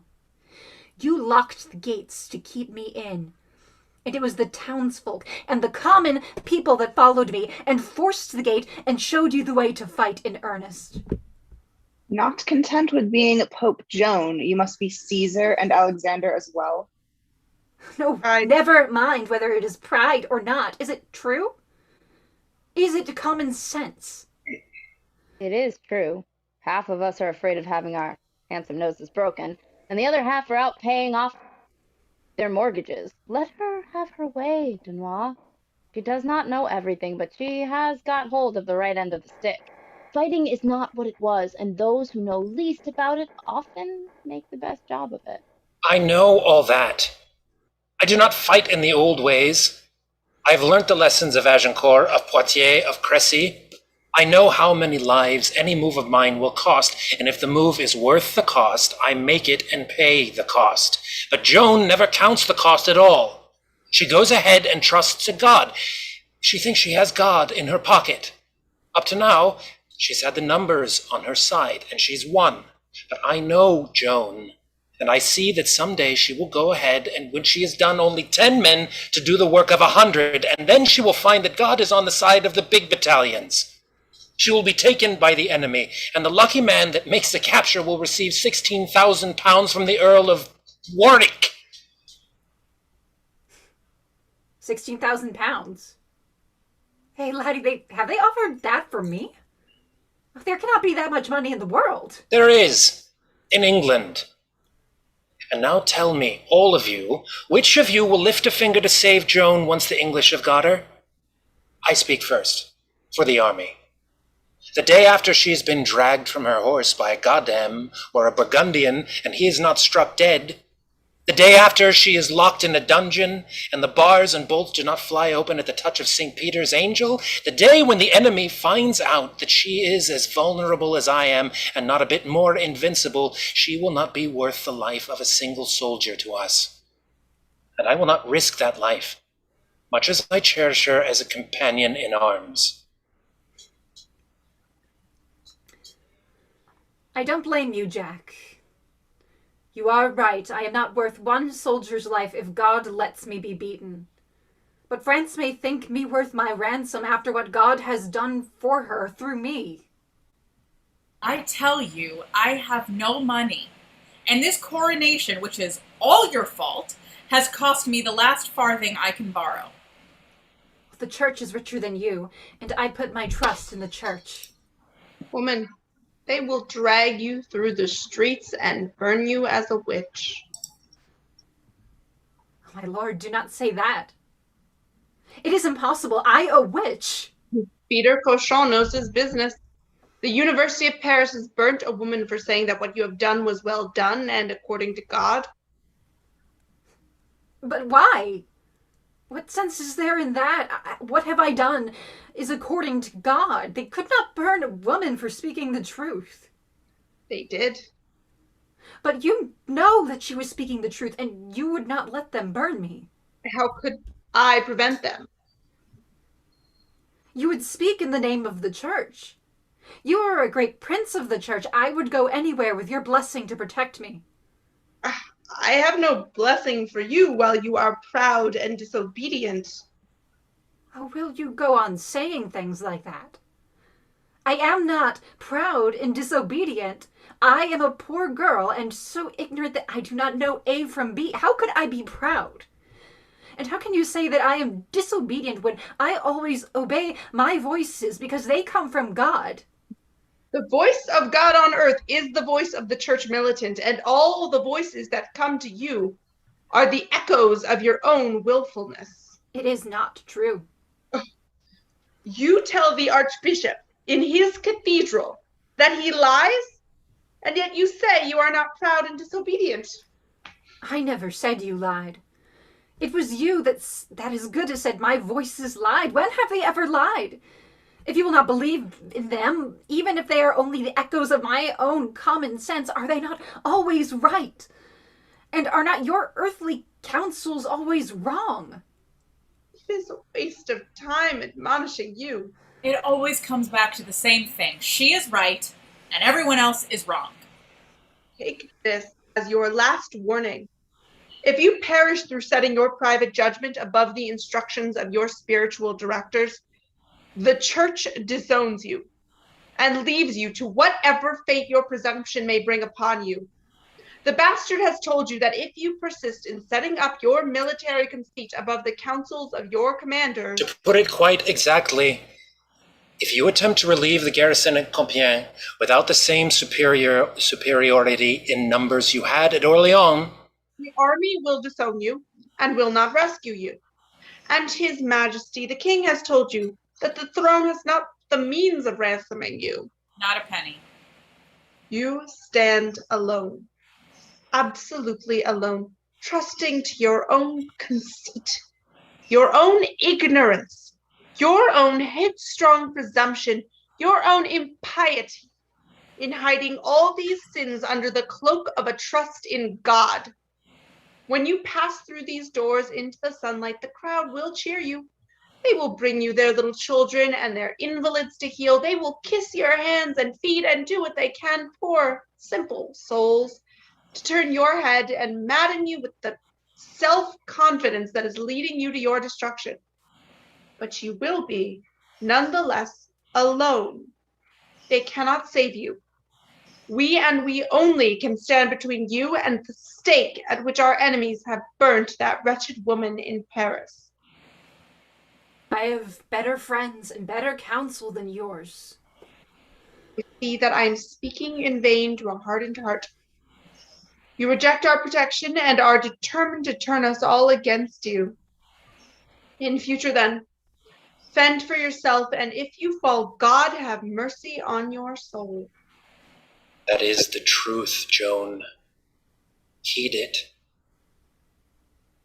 Where would you all have been now if I had heeded that sort of truth? There is no help, no counsel in any of you.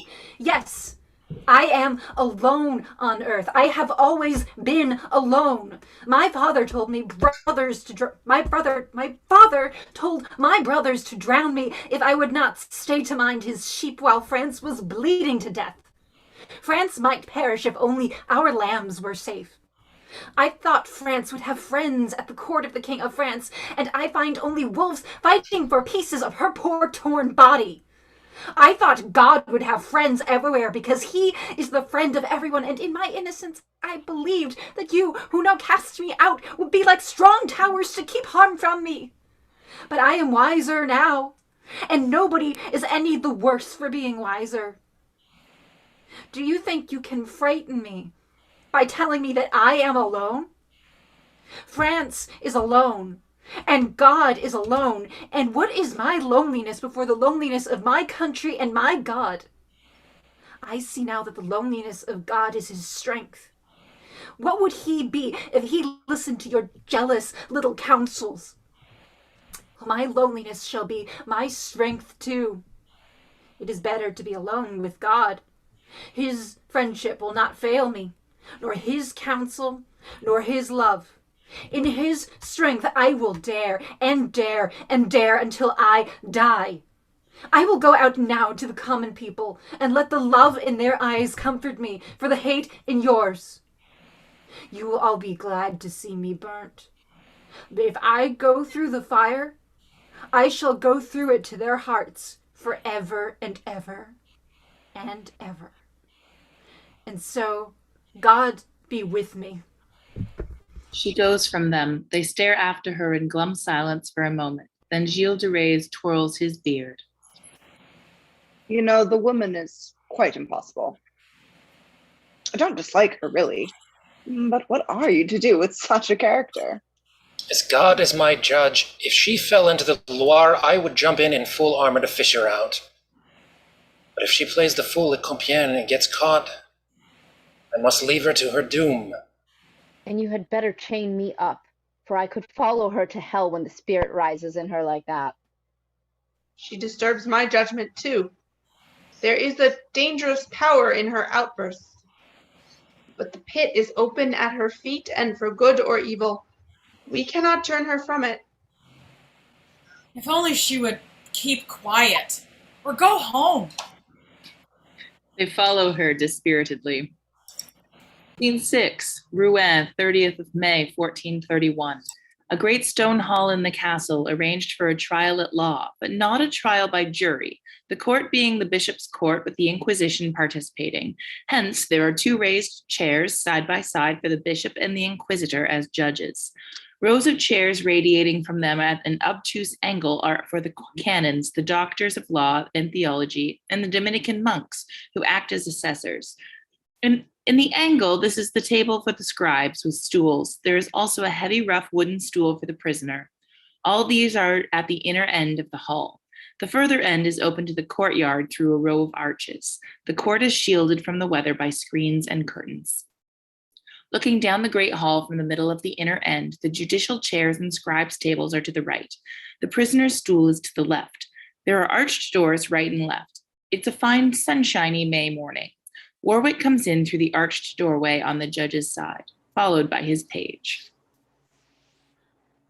I suppose your lordship is aware that we have no business here. This is an ecclesiastical court, and we are only the secular arm. I am aware of that fact. Will it please your impudence to find the Bishop of Beauvais for me, and give him a hint that he can have a word with me here before the trial, if he wishes? Yes, my lord. And mind you behave yourself. Do not address him as Pious Peter. No, my lord. I shall be kind to him, because when the maid is brought in, Pious Peter will have to pick a peck of pickled pepper. Cauchon enters through the same door with a Dominican monk and a canon, the latter carrying a brief. The Right Reverend His Lordship Bishop of Beauvais, and 2 other reverend gentlemen. Get out, and see that we are not interrupted. Right, my lord. I wish your lordship good morning. Good morrow to your lordship. Have I had the pleasure of meeting your friends before? I think not. This, my lord, is Brother Jean Lemaitre of the Order of Saint Dominique. He is acting as deputy for the chief inquisitor into the evil heresy in France. Brother Jean, the Earl of Warwick. Your reverence is most welcome.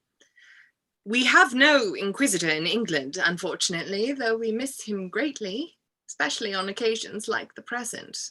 The Inquisitor smiles patiently and bows. He is a mild, elderly gentleman, but has evident reserves of authority and firmness.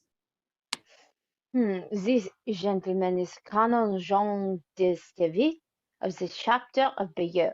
He is acting as promoteur. A promoter?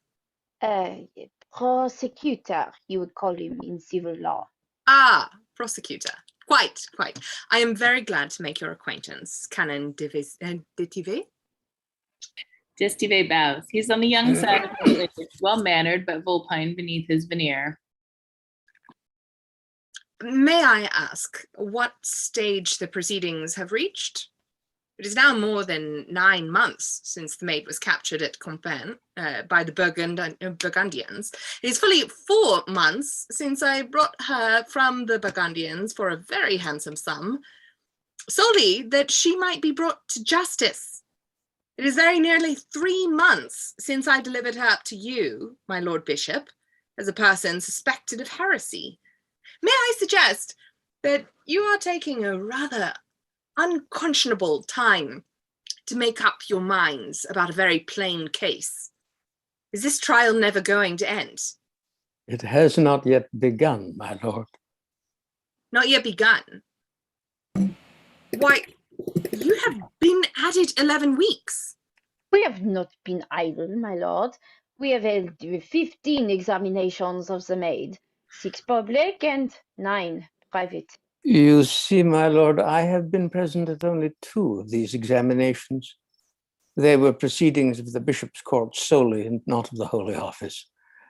I have only just decided to associate myself, that is to associate the Holy Inquisition with the bishop's court. I did not at first think that this was a case of heresy at all.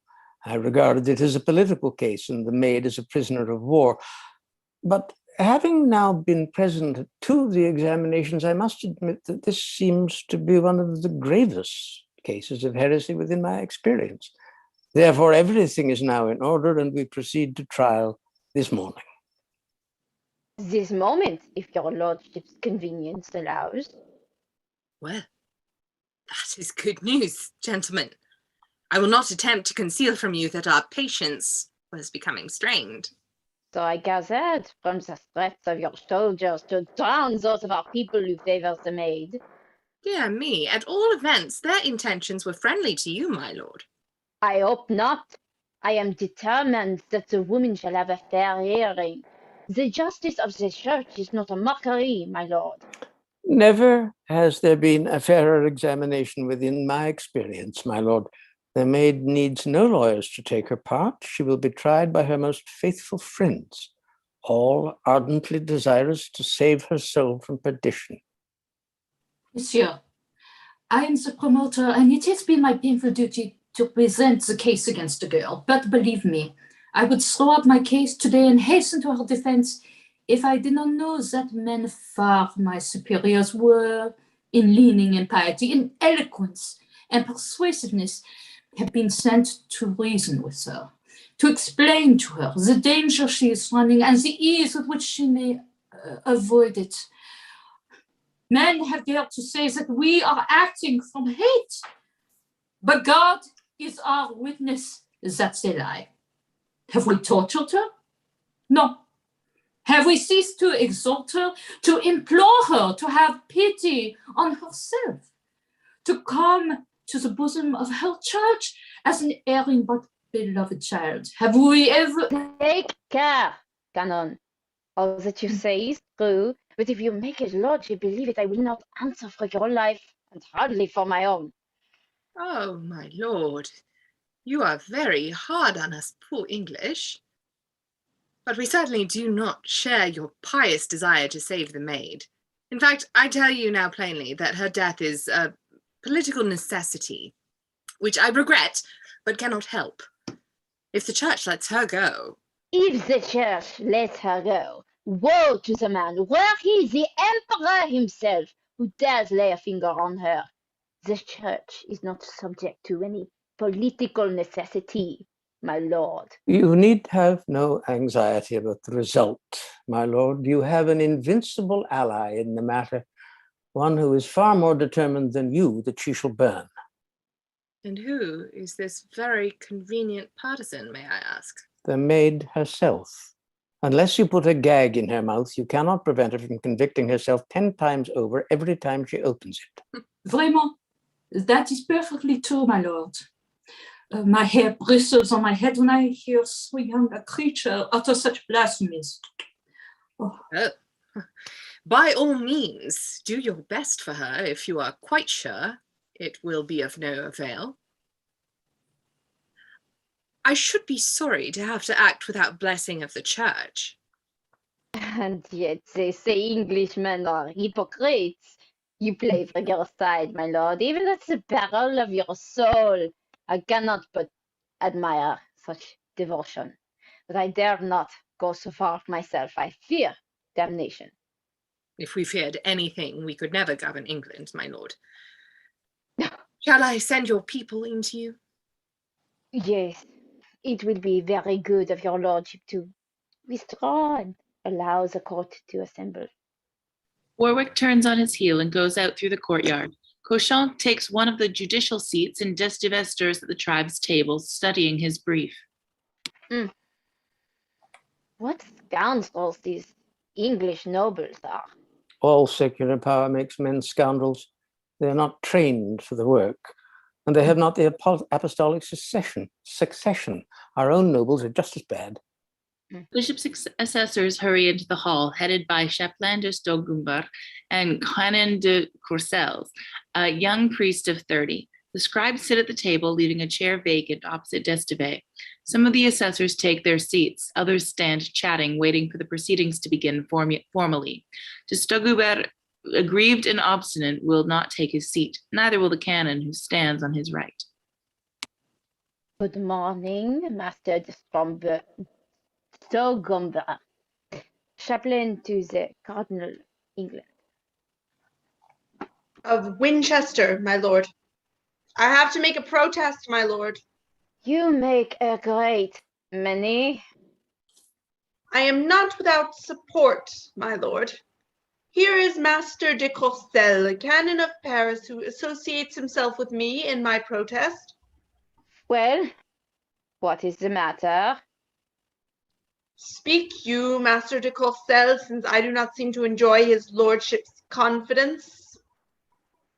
My lord, we have been at great pains to draw up an indictment of the maid on 64 counts.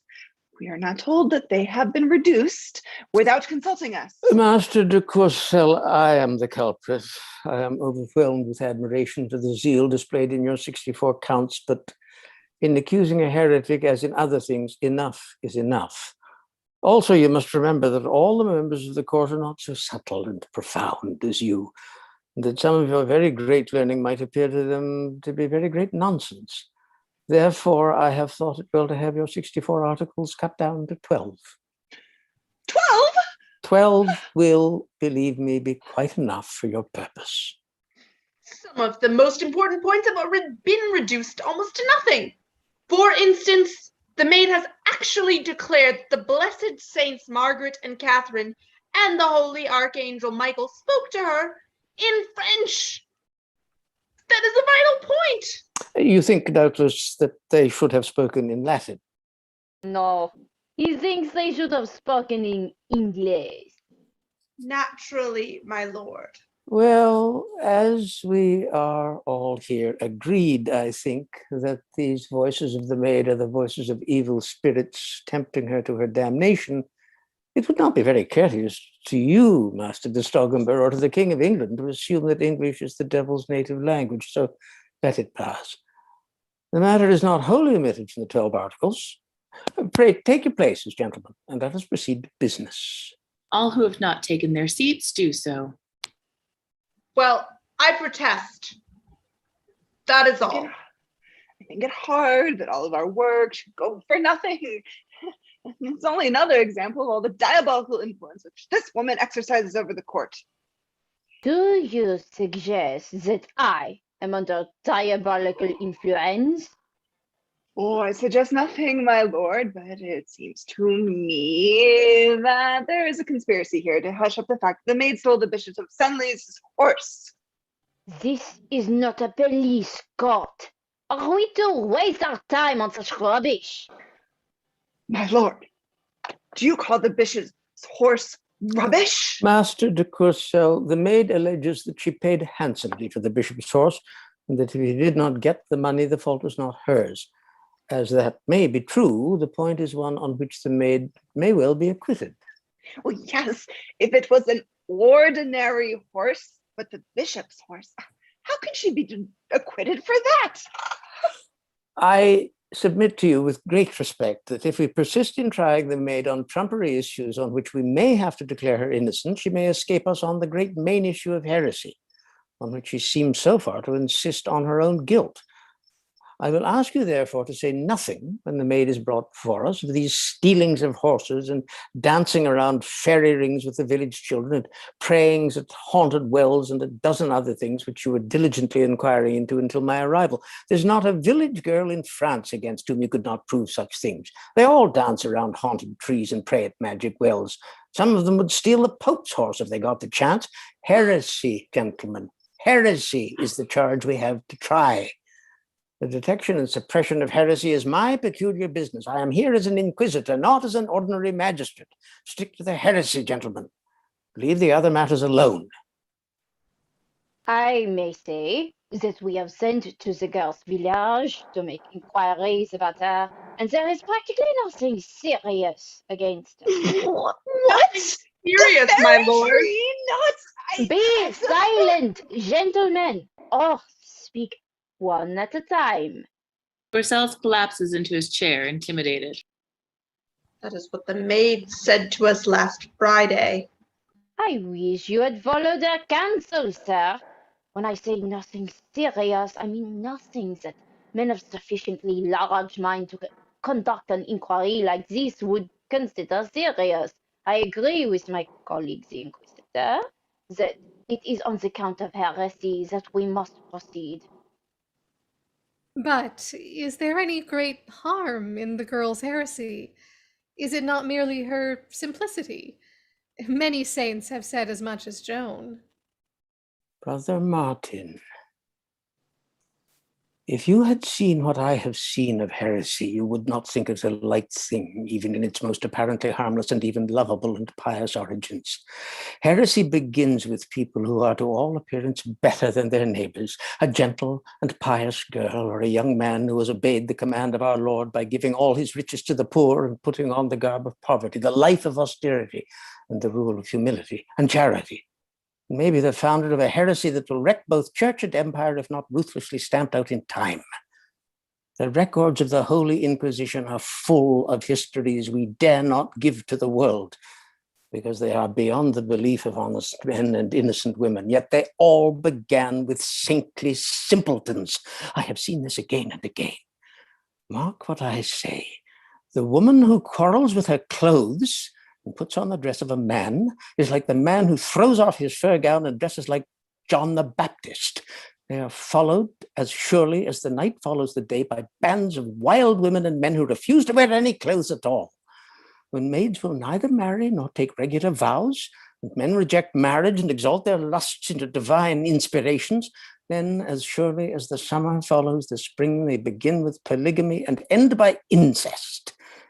Heresy at first seems innocent and even laudable, but it ends in such a monstrous horror of unnatural wickedness that the most tender-hearted among you, if you saw it at work as I have seen it, would clamor against the mercy of the church in dealing with it.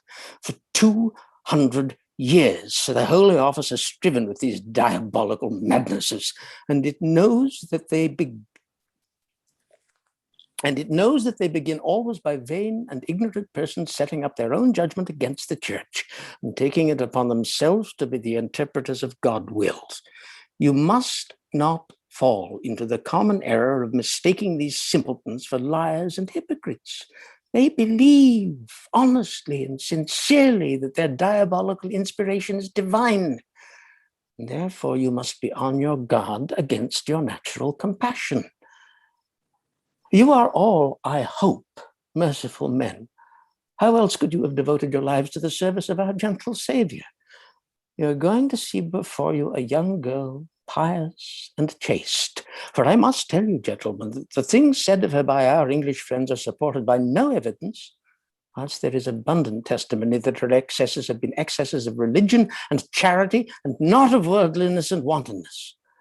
This girl is not one of those whose hard features are the sign of hard hearts and whose brazen looks of lewd demeanor condemn them before they are accused.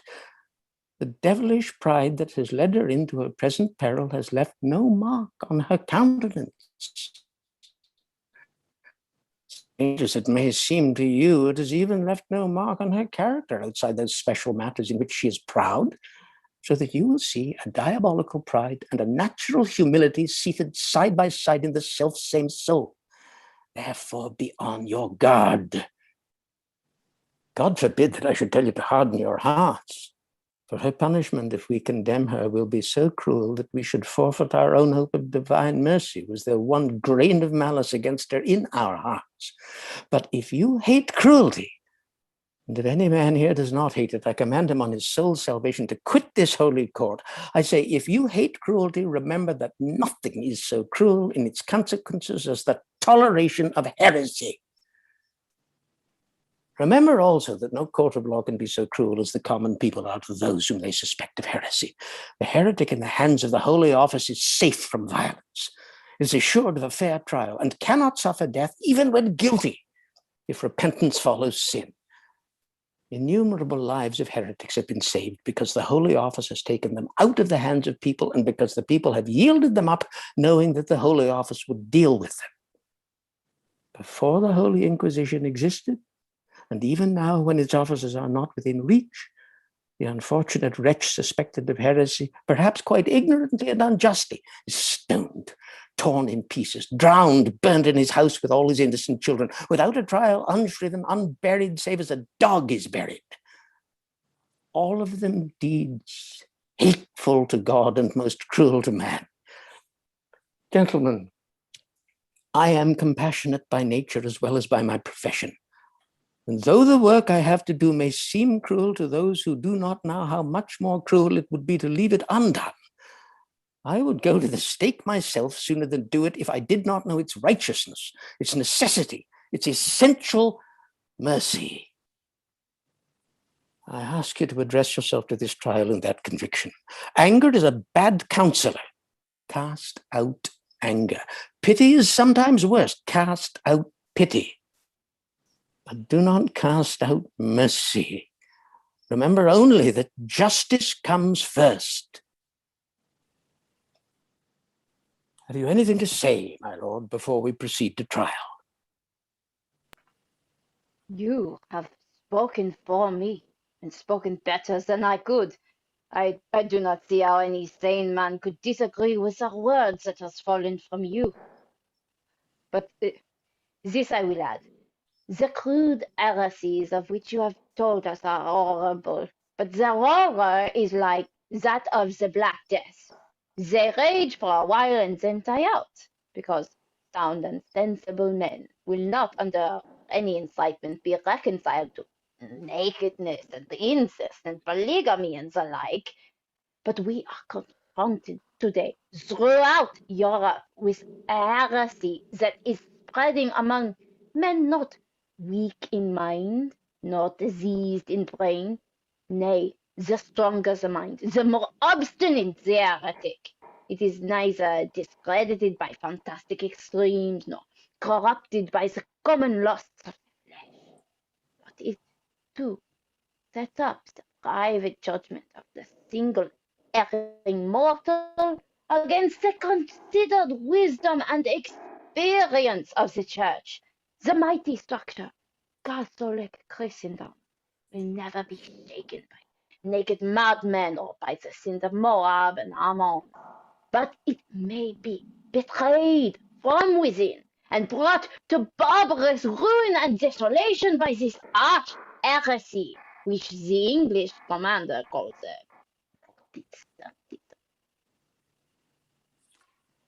Protestantism. What was that? What does it mean? Is it a new heresy? The English commander, he said. Did you ever hear of Protestantism? And that reminds me, what a provision has the Earl of Warwick made for the defense of the secular arm, should the maid prove obdurate, and the people be moved to pity her. Have no fear on that score, my lord. The noble Earl has 800 men at arms at the gates. She will not slip through our English fingers, even if the whole city be on her side. Will you not add, God grant that she repent and purge her sin? That does not seem to me to be consistent. But of course I agree with your lordship. The court did. Let the accused be brought in. The accused? Let her be brought in.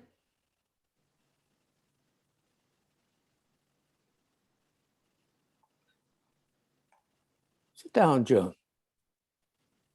You look very pale today. Are you not well? Thank you kindly. I'm well enough, but the bishop sent me some carp and it made me ill.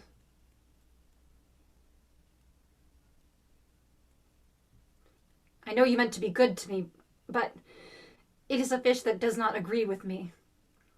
The English thought you were trying to poison me. No, my lord. They are determined that I shall be burnt as a witch, and they sent their doctor to cure me, but He was forbidden to bleed me because the silly people believe that a witch's witchery leaves her if she is bled. So he only called me filthy names. Why do you leave me in the hands of the English? I should be in the hands of the church. And why must I be chained by the feet to the log of wood? Are you afraid I will fly away? Woman, it is not for you to question the court, it is for us to question you. When you were left unchained, did you not try to escape by jumping from a tower 60 feet high? If you cannot fly like a witch, how is it that you are still alive? I suppose because the tower was not so high then. It has grown higher every day since you began asking me questions about it. Why did you jump from the tower? How do you know that I jumped? You were found lying on the moat. Why did you leave the tower?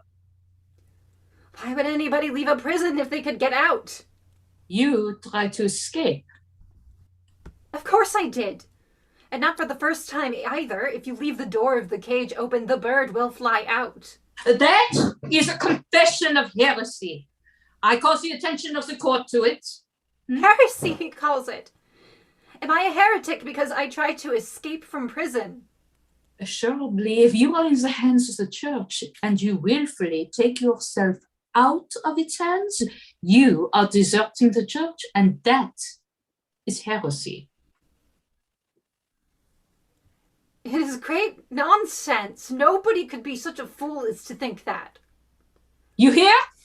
You hear, my lords, how I am reviled in the execution of my duty by this woman.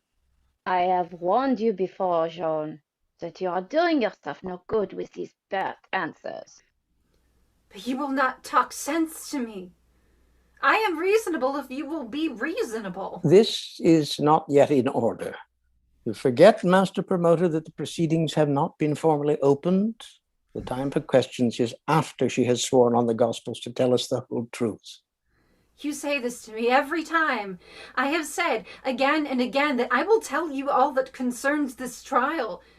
But I cannot tell you the whole truth. God does not allow the whole truth to be told. You do not understand it when I tell it. It is an old saying that he who tells too much is sure to be hanged. And I am as weary of this argument. We have been over it 9 times already. I have sworn as much as I will swear no more. My lord, she should be put to torture. You hear, Joan? That is what happens to the obdurate. Think before you answer. Has she been shown the implements? They are ready, my lord. She has seen them. You tear me limb from limb. Until you separate my soul from my body, you will get nothing out of me beyond what I have told you. What more is there to tell you that you could understand? Besides, I cannot bear to be hurt. And if you hurt me, I will say anything you like to stop the pain. But I will take it all back afterwards, so what's the use in that? There is much in that. We should proceed mercifully. But the torture is customary. It must not be applied wantonly. If the accused will confess voluntarily, then its use cannot be justified. But this is unusual and irregular. She refuses to take the oath. Do you want to torture the girl for the mere pleasure of it? But it is not a pleasure. It is the law. It is customary. It is always done. That is not so, Master, except when the inquiries are carried on by people who do not know their legal business. But the woman is a heretic. I assure you, it is always done. It will not be done today if it is not necessary. Let there be an end of this. I will not have it said that we proceeded on forced confessions. We have sent our best preachers and doctors to this woman to exhort and implore her to save our soul and body from the fire. We shall not now send the executioner to thrust her into it. Your lord is merciful, of course, but it is a great responsibility to depart from the usual practice. Thou art a rare noodle, master. Do what was done last time is thy rule, eh? Thou wanton! Dost thou dare call me a noodle? Patience, master, patience. I fear you will soon be only too terribly avenged. Noodle indeed. Meanwhile, let us not be moved by the rough side of a shepherd lass's tongue. Nay, I am no shepherd lass, though I have helped with the sheep like anyone else. I will do a lady's work in the house, spin or weave against any woman in Rouen. This is not a time for vanity, Joan. You stand in great peril. I know it. Have I not been punished for my vanity? If I had not worn my cloth of gold surcoat in battle like a fool, that Burgundian soldier would never have pulled me backwards off my horse, and I should not have been here. If you are so clever at women's work, why do you not stay at home and do it? There are plenty of other women to do it, but there's nobody to do my work. Come, we are wasting time on trifles. Joan, I'm going to put a most solemn question to you. Take care how you answer, for your life and salvation are at stake on it. Will you, for all you have said and done, be it good or bad, accept the judgment of God's church on earth, more especially as to the acts and words that are imputed to you by this trial, by the promoter here? Will you submit your case to the inspired interpretation of the church militant? I am a faithful child of the church. I will obey the church. Oh, you will! Provided it does not command anything impossible. She imputes to the church. The church is full of error and folly and commanding the impossible. If you command me to declare that all I have done and said and all the visions and revelations I have had were not from God, then that is impossible. I will not declare it for anything in the world. What God made me do, I will never go back on. And what he has commanded or shall command, I will not fail to do in spite of any man alive. That is what I mean by impossible. And in case the church should bid me do anything contrary to the command I have from God, I will not consent to it, no matter what it may be. Contrary to God. It's flat heresy. Beyond everything. What do you My say lord, now? do you need anything more than this? Woman, you have said enough to burn 10 heretics. Will you not be warned? Will you not understand? If the church militant tells you that your revelations and visions are sent by the devil to tempt you to action, will you not believe that the church is wiser than you?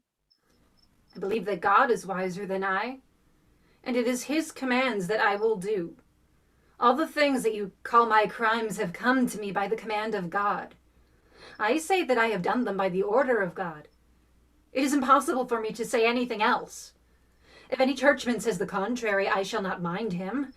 I shall mind God alone, whose command I always follow. You do not know what you are saying, child.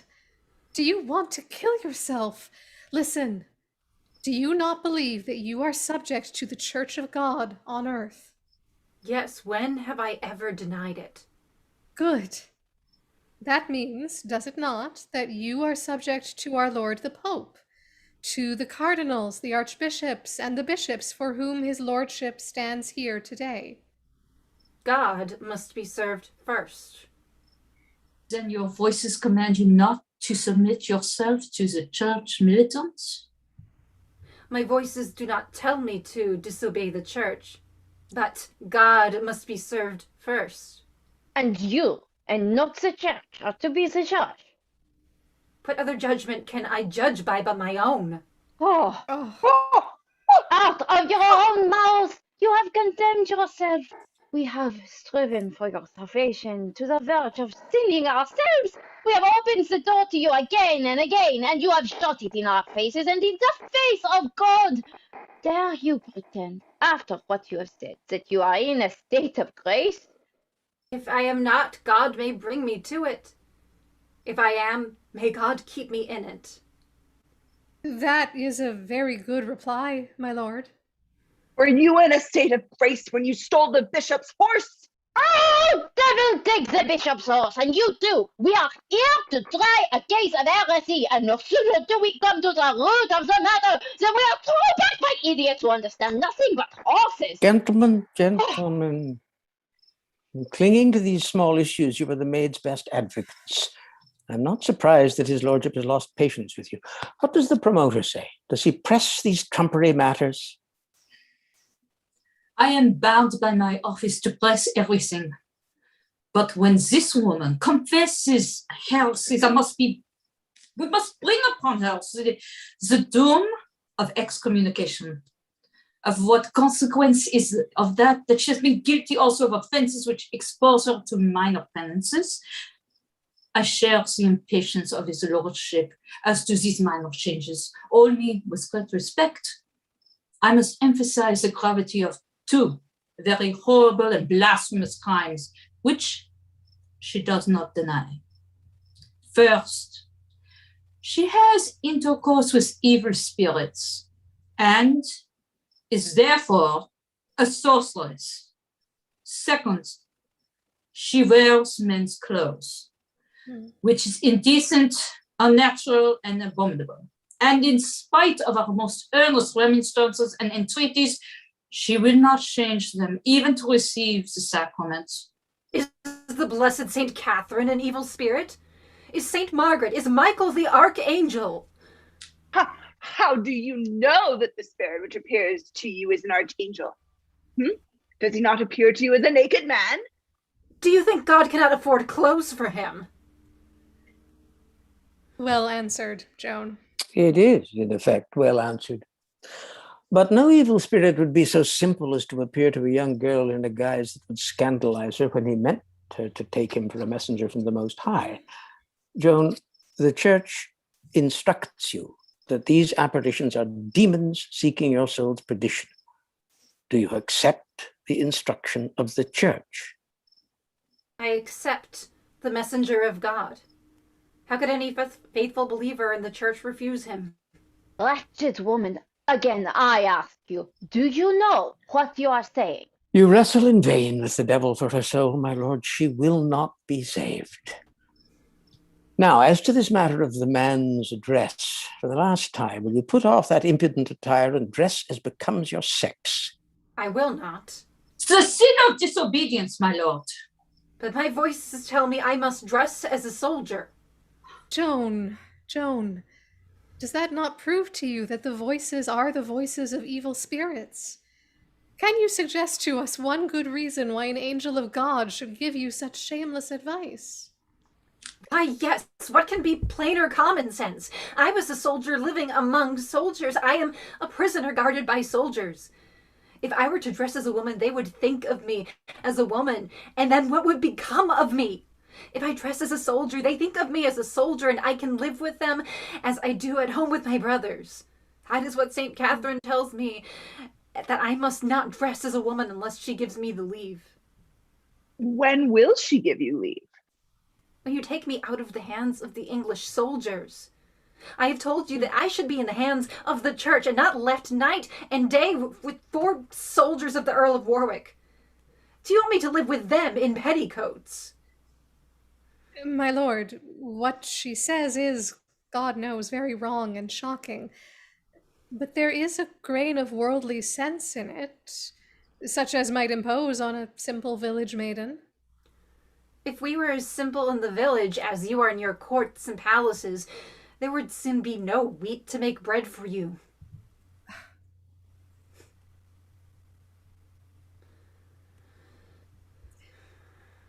Joan, we are all trying to save you. His lordship is trying to save you. The Inquisitor could not be more just to you if you were his own daughter, but you are blinded by a terrible pride and self-sufficiency. Why do you say that? I have said nothing wrong. I cannot understand. The blessed St. Athanasius has laid it down in his creed that those who cannot understand are damned. It is not enough to be simple. It is not enough even to be what simple people call good. The simplicity of a darkened mind is no better than the simplicity of a beast. There's great wisdom in the simplicity of a beast, let me tell you, and sometimes great foolishness in the wisdom of scholars. We know that, Joan. We are not so foolish as you think us. Try to resist the temptation to make pert replies to us. Do you see that man who stands behind you? Your torturer? But the bishop said I was not to be tortured.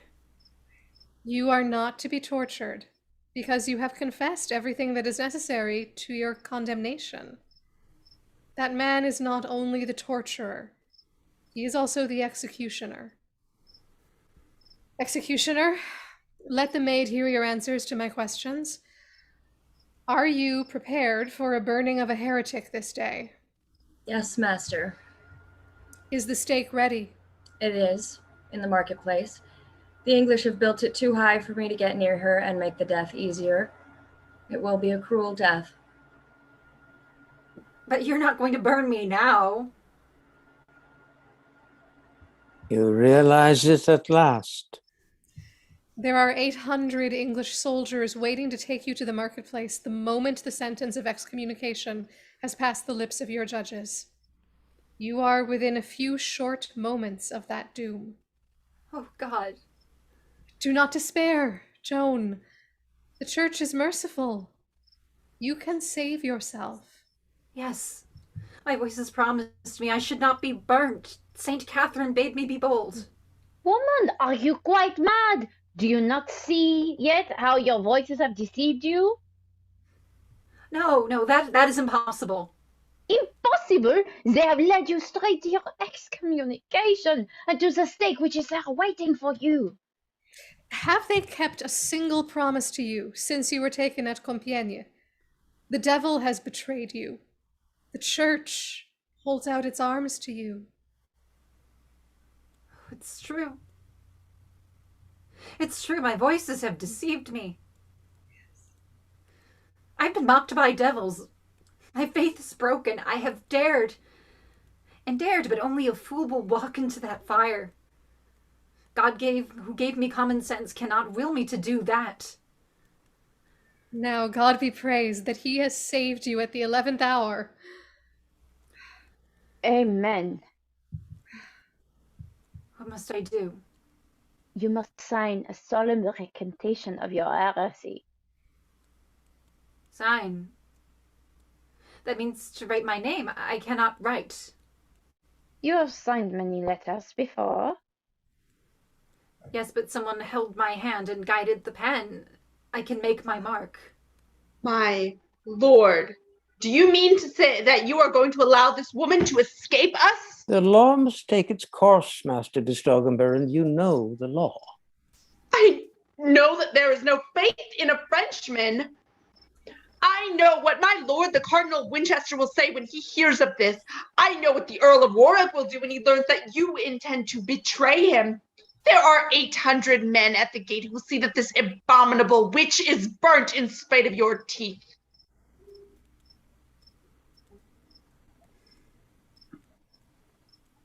But he accuses us of treachery again? This is path-bearing, no faith in a Frenchman. This is an intolerable fellow.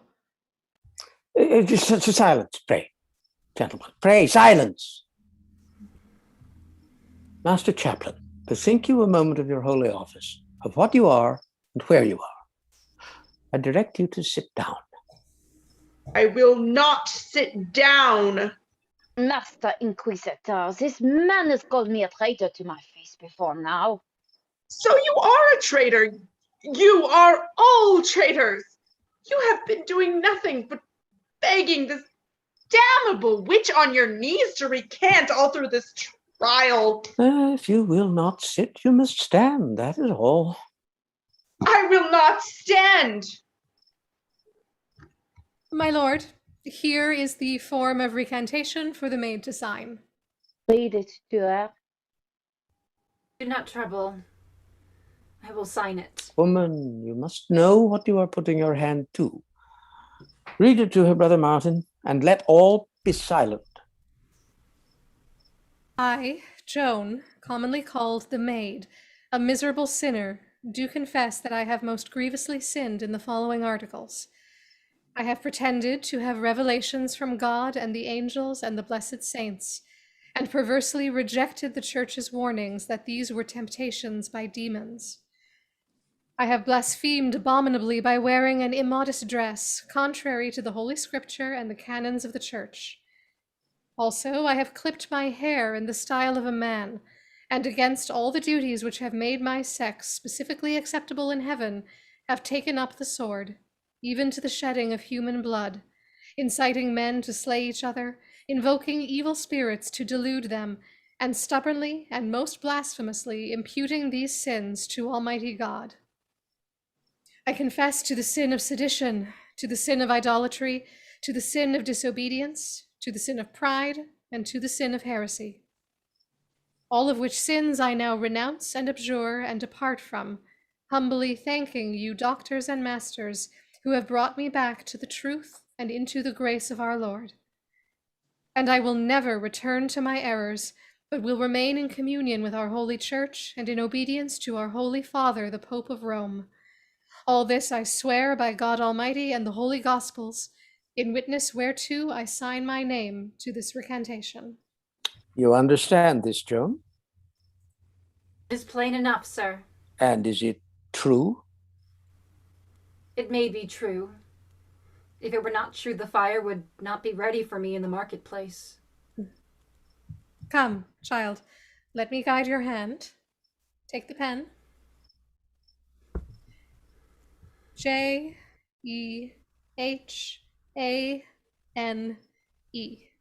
So, now, make your mark by yourself. Joan makes her mark and gives him back the pen, tormented by the rebellion of her soul against her mind and body. There. Praise be to God, my brothers. The Lamb has rejoined the flock, and the shepherd rejoices in her more than in 99 just persons. We declare thee by this act set free from the danger of excommunication in which thou stoodst. Thank you. But because thou hast sinned most presumptuously against God and the Holy Church, and that thou mayest repent thy errors in solitary contemplation, and be shielded from all temptation to return to them, we, for the good of thy soul, and for a penance that may wipe out thy sins and bring thee finally unspotted to the throne of grace, do condemn thee to eat the bread of sorrow and drink the water of affliction to the end of thy earthly days in perpetual imprisonment. Perpetual imprisonment? Am I not then to be set free? Set free, child, after such wickedness as yours? What are you dreaming of? Give me that writing.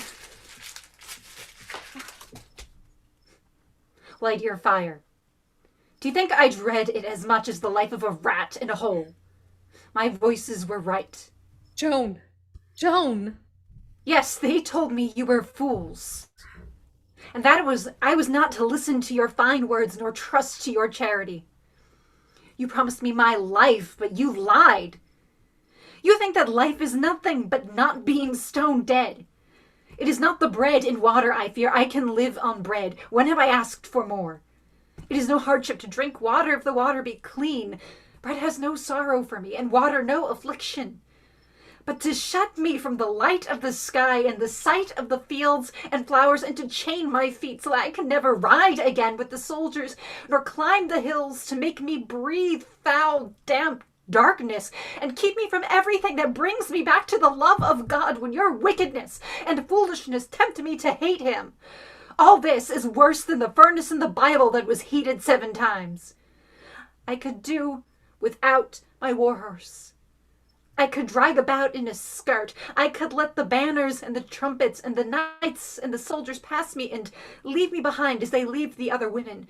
If only I could still hear the wind in the trees, the larks in the sunshine, the young lambs crying through the healthy forest, and the blessed, blessed church bells that send my angel voices floating to me on the wind. But without these things, I cannot live. And by your wanting to take them away from me or from any human creature, I know that your counsel is of the devil, and that mine is of God. Blasphemy. What? She said our counsel was of the devil. And hers of God. Monstrous. She is a relapsed heretic, obstinate, incorrigible, and altogether unworthy of the mercy we have shown her.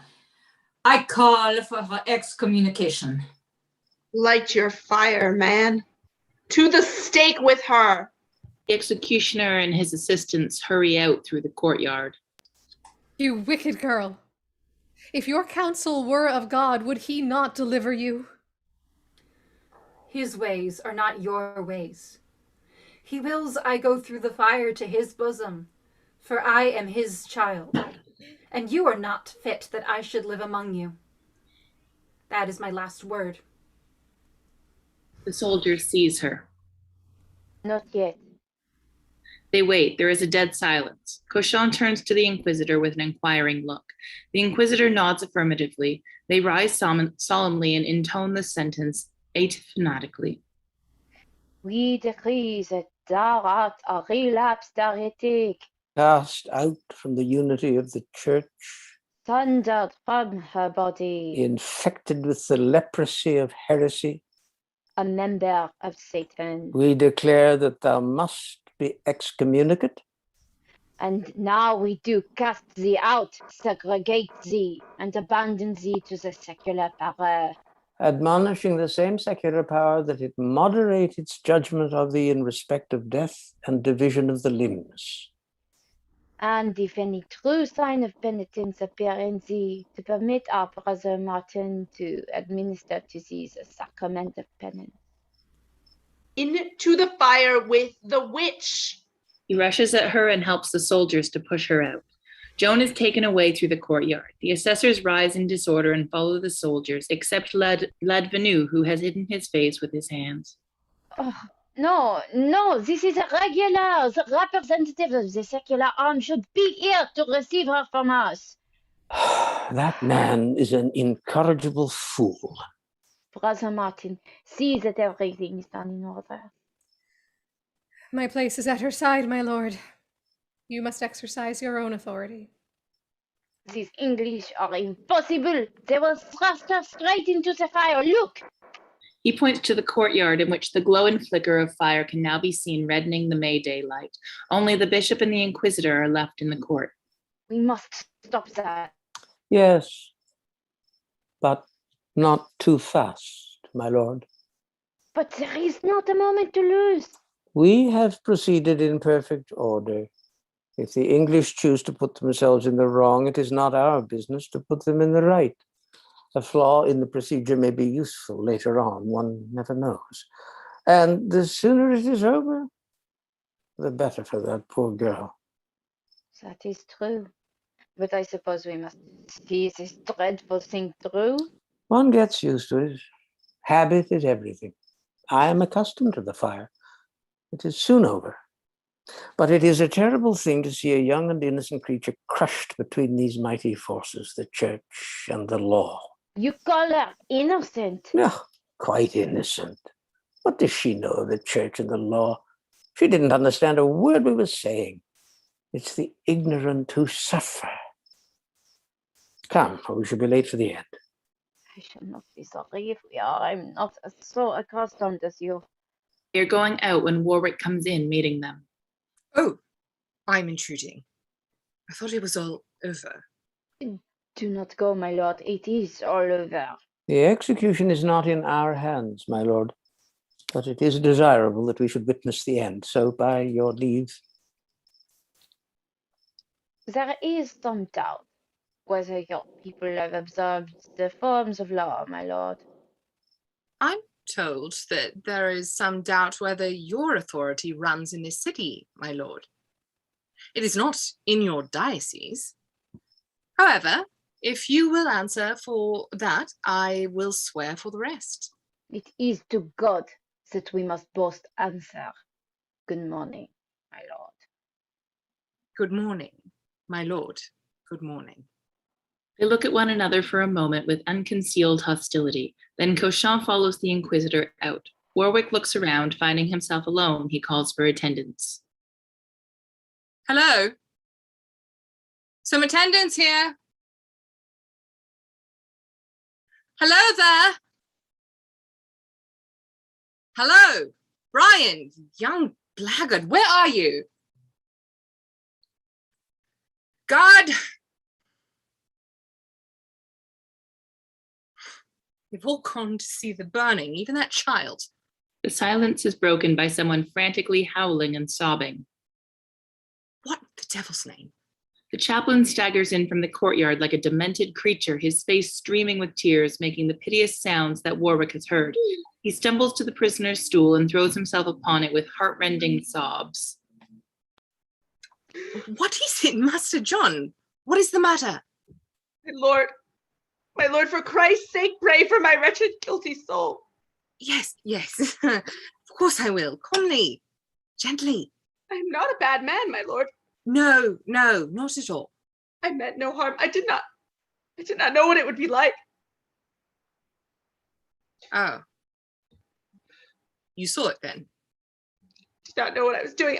I'm a hot-headed fool, and I shall be damned to all eternity for it. Nonsense. Very distressing, no doubt, but it was not your doing. I let them do it. If I had known, I would have torn her from their hands. You don't know. You haven't seen. It's so easy to talk when you don't know. You madden yourself with words. You damn yourself because it feels grand to throw oil on the flaming hell of your own temper.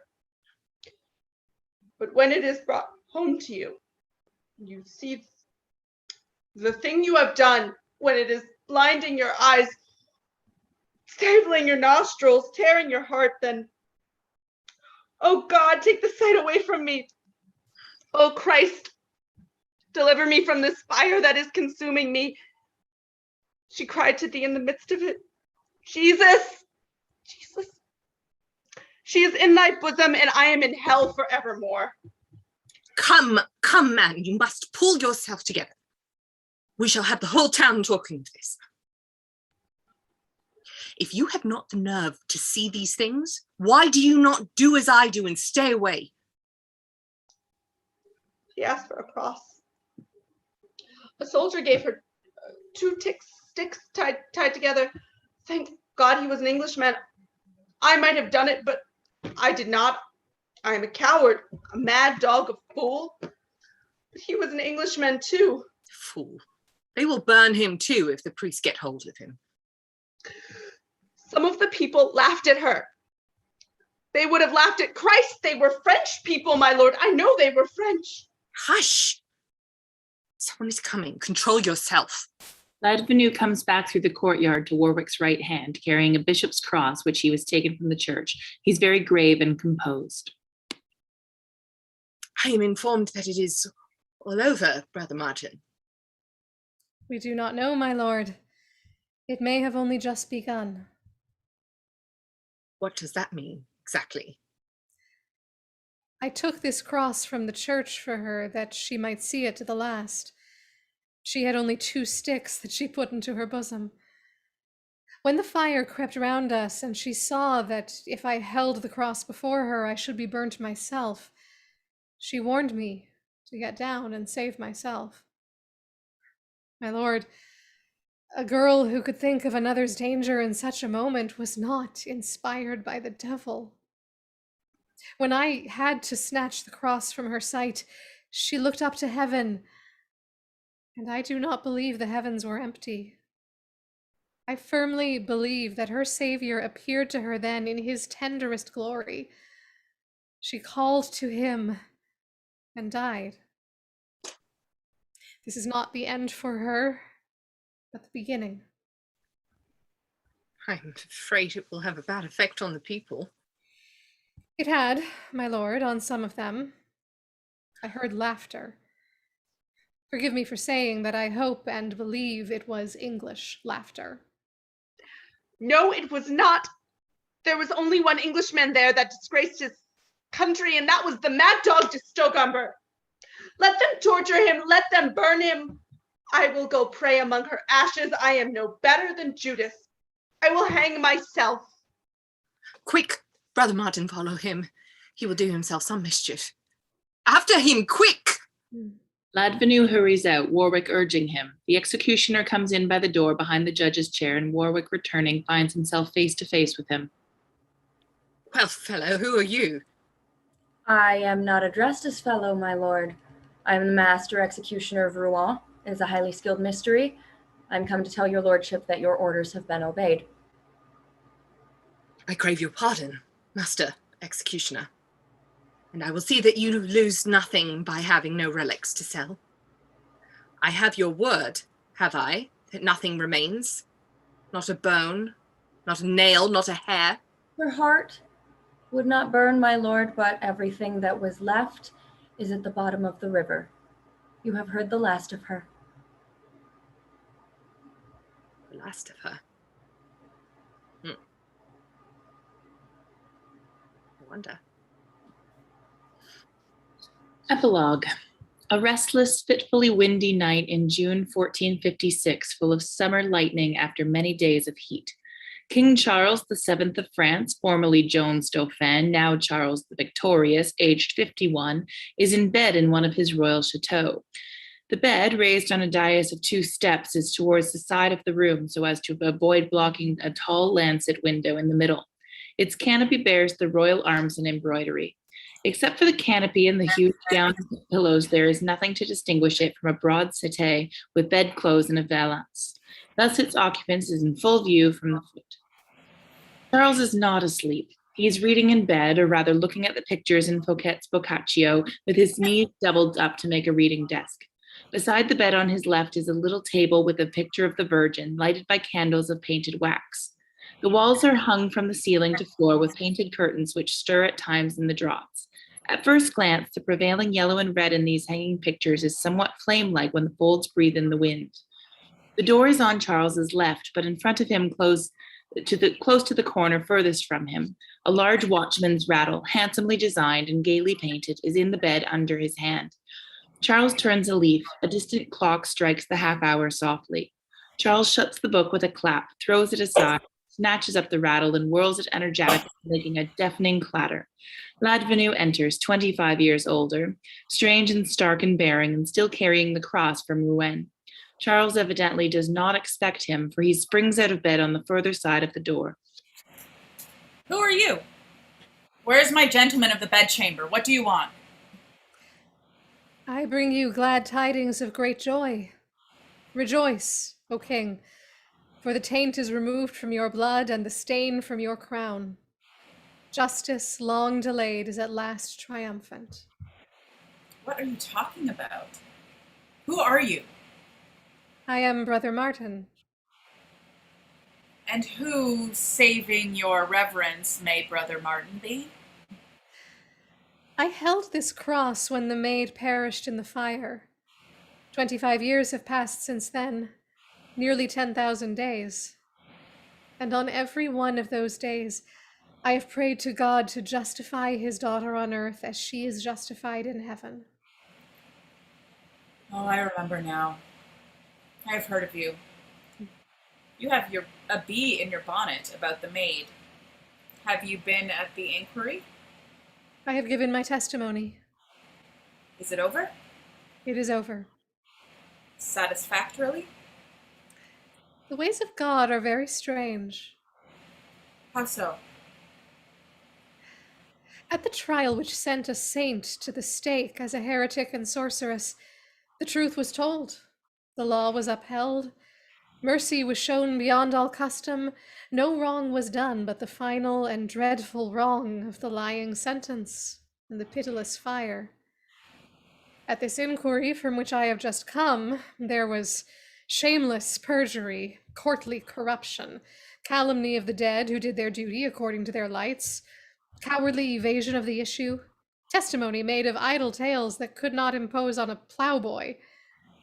Yet out of this insult to justice, this defamation of the church, this orgy of lying and foolishness, the truth is set in the noonday sun on the hilltop. The white robe of innocence is cleansed from the smirch of the burning branches. The holy life is sanctified. The true heart that lived through the flame consecrated. A great lie is silenced forever, and a great wrong is set right before all men. My friend, provided they can no longer say that I was crowned by a witch and a heretic, I shall not fuss about how the trick has been done. Joan would not have fussed about it if it came all right in the end. She was not that sort. I knew her. Is her rehabilitation complete? I made it pretty clear that there was to be no nonsense about it. It is solemnly declared that her judges were full of corruption, cozenage, fraud, and malice. 4 falsehoods. Never mind the falsehoods. Her judges are dead.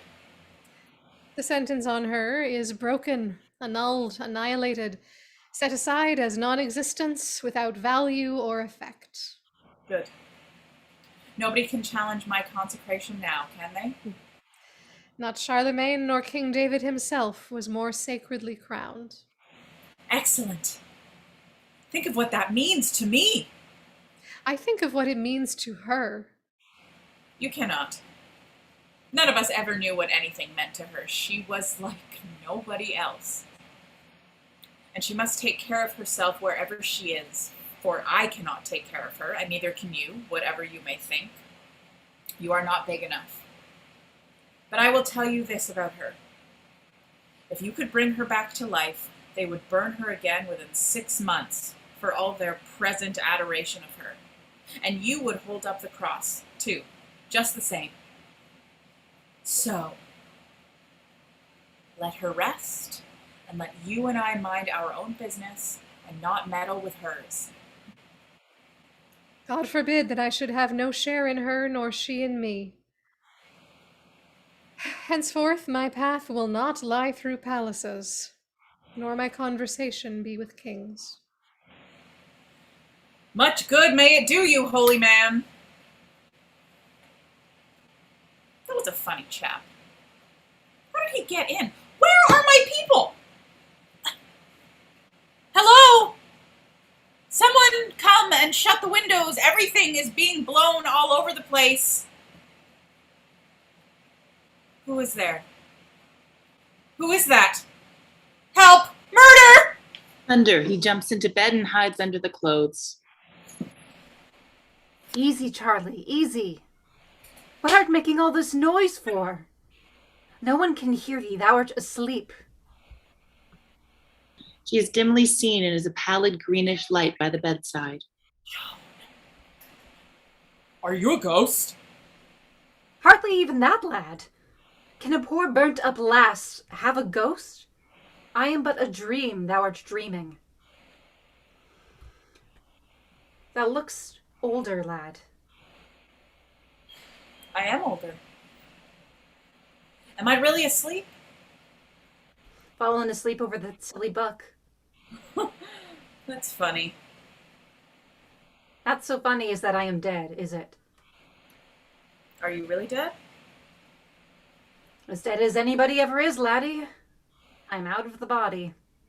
Just fancy. Did it hurt much? Did what hurt much? Being burnt. Oh, that. I cannot remember very well. I think it did at first, but then it got all mixed up. I was not in my right mind until I was free of the body, but do not thou go handling fire and thinking it will not hurt thee. How hast been ever since? Oh, not so bad. Do you know, I actually lead my army out and win battles. Down into the moat, up to my waist in mud and blood. Up the ladders with the stones and hot pitch raining down. Like you. No. Did I make a man of thee after all, Charlie? I am Charles the Victorious now. I had to be brave because you were. Agnes put a little pluck into me too. Agnes? Who is Agnes? Agnes Sorel, a woman I fell in love with. I dream of her often. I never dreamed of you before. Is she dead like me? Yes, but she was not like you. She was very beautiful. I was no beauty. I was always a rough one, a regular soldier. I might almost as well as been a man. Pity I wasn't. I should not have bothered you all so much then. But my head was in the skies and the glory of God was upon me, and man or woman, I should have bothered you as long as your noses were in the mud. Now tell me, what happened since you wise men knew no better than to make a heap of cinders of me? Your mother and brothers have sued the courts to have your case tried over again. And the courts have declared that your judges were full of corruption and cozenage, fraud and malice. Not they. They were as honest as a lot of poor fools as ever burned their betters. The sentence on you is broken, annihilated, annulled, null, non-existent, without value or effect. I was burned all the same. Can they unburn me? If they could, they would think twice before they did it. But they have decreed that a beautiful cross be placed where the stake stood, for your perpetual memory and for your salvation. It is the memory and salvation that sanctify the cross, not the cross that sanctifies the memory and the salvation. I shall outlast that cross. I shall be remembered when men will have forgotten where one stood. There you go, with your self-conceit the same as ever. I think you might say a word of thanks to me for having had justice done at last. Liar! Thank you. Why, if it isn't Peter Cauchon. How are you, Peter? What luck have you had since you burned me? None. I arraign the justice of man. It is not the justice of God. Still dreaming of justice, Peter. See what justice came to with me. But what has happened to thee? Art thou dead or alive? Dead, dishonored. They pursued me beyond the grave. They have excommunicated my dead body. They dug it up and flung it in the common sewer. Your dead body did not feel the spade in the sewer as my live body felt the fire. But the thing that they have done against me hurts justice, destroys faith, saps the foundation of the church. The solid earth sways like the treacherous sea beneath the feet of men and spirits alike when the innocent are slain in the name of the law and their wrongs are undone by slandering the pure of heart. Well, well, Peter. I hope men will be the better for remembering me. And they would not remember me so well if you had not burned me. They will be the worst remembering me. They will see in me evil triumphing over good, falsehood over truth, cruelty over mercy, hell over heaven. Their courage will rise when they think of you, only to faint when they think of me. Yet God is my witness. I was just. I was merciful. I was faithful to my light. I could do no other than I did. Yes, it is always you good men that do the big mischiefs. Look at me. I'm not Charles the Good, nor Charles the Wise, nor Charles the Bold. Joan's worshippers may even call me Charles the Coward because I did not pull her out of the fire. But I have done less harm than any of you. You people with your heads in the sky spend all your time trying to turn the world upside down. But I take the world as it is and say that top side up is right side up, and I keep my nose pretty close to the ground. And I ask you, what king of France has done better or been a better fellow in his little way? Are really King of France, Charlie? Be the English gone? Dunois come to the tapestry on Joan's left, the candles relighting themselves at the same moment and illuminating his armor and sugarcoat cheerfully. I've kept my word. The English are gone. Praised be God. Now is fair France a province in heaven. Tell me all about the fighting, Jack. Was it thou that led them? Wert thou God's captain to thy death? I am not dead. My body is very comfortably asleep in my bed at Châtillon. But my spirit is called here by yours. And you fought them my way, Jack, eh?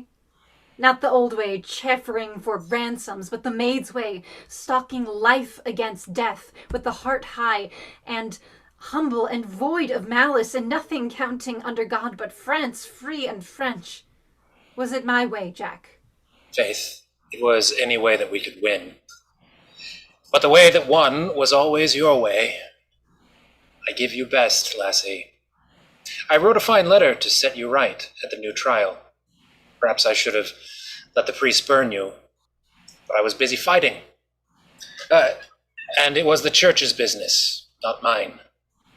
There's no use in both of us being burned, was there?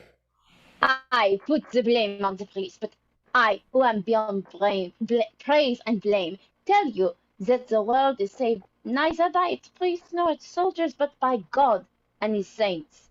The church militant sent this woman to the fire, but even as she burned, the flames whitened into the radiance of the church triumphant. Clock strikes the third quarter. A rough male voice is heard trolling an improvised tune. Rum-tum, trumple-dum, bacon fat and rumble-dum. Old Saint Mumble-dum, he pulled his tail and stumbled-dum. Oh, my Mary Ann. A ruffianly English soldier comes through the curtains and marches between Dunois and Joan. What villainous troubadour taught you that doggerel? No troubadour, we made it up ourselves as we marched. We were not gentlefolks and troubadours.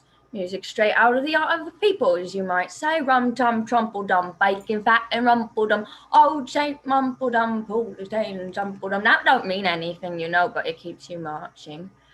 Your servant, ladies and gentlemen, who asked for a saint. Be you a saint? Yes, lady, straight from hell. A saint and from hell? Yes, noble captain, I have a day off every year. You know, that's my allowance for my one good action. Rex, in all the years of your life, did you only do one good action? I never thought about it. It came natural like, but they scored it up for me. What was it? Oh, why, the silliest thing you ever heard of. He tied two sticks together and gave them to a poor lass that was going to be burned. Right, who told you that? Never mind. Would you know her if you saw her again? Not I. There's so many girls, and I will expect you to remember them as there was only one in the world. This one must have been a prime sort, for I've a day off every year for her. And so, until 12 o'clock punctually, I am a saint at your service, noble lords and lovely ladies. And after 12? After 12, back to the only place fit for the likes of me. Back there. You that gave the lass the cross. Well, she asked for it, and they were going to burn her. She had as good a right to a cross as they had, and they had dozens of them. It was her funeral, not theirs. Where was the harm in it? And I am not reproaching you, but I cannot bear to think of you in torment. Oh, no great torment, lady. You see, I was used to worse. What? Worse than hell? 15 years service in the French wars. There was a tree after that. Suits me somehow. The day off was dull at first, like a wet Sunday. I don't mind it so much now. They tell me I can have as many as I like as soon as I want them. What is hell like? Oh, you won't find it so bad, Sir Jolly. Like as if you were always drunk, without all the trouble and expense of drinking tip-top company to emperors and popes and kings and all sorts. They chip me about giving that young Judy the cross, but I don't care. I stand up to 'em proper and tell 'em that if she hadn't a better right to it than they, she'd be where they are. That dumbfounds them, that does. All they can do is gnash their teeth old-fashioned, not just laugh and go off singing the old chanty rum-dum-dum. Oh, hello, what's that knocking at the door? They listen. A long, gentle knocking is heard. Come in. The door opens and an old priest, white-haired, bent with a silly but benevolent smile, comes in and trots over to Joan. Me, gentle lords and ladies, do not let me disturb you. Only a poor old harmless English rector, formerly chaplain to the cardinal, to my lord of Winchester. John de Stocumber at your service. Did you say anything?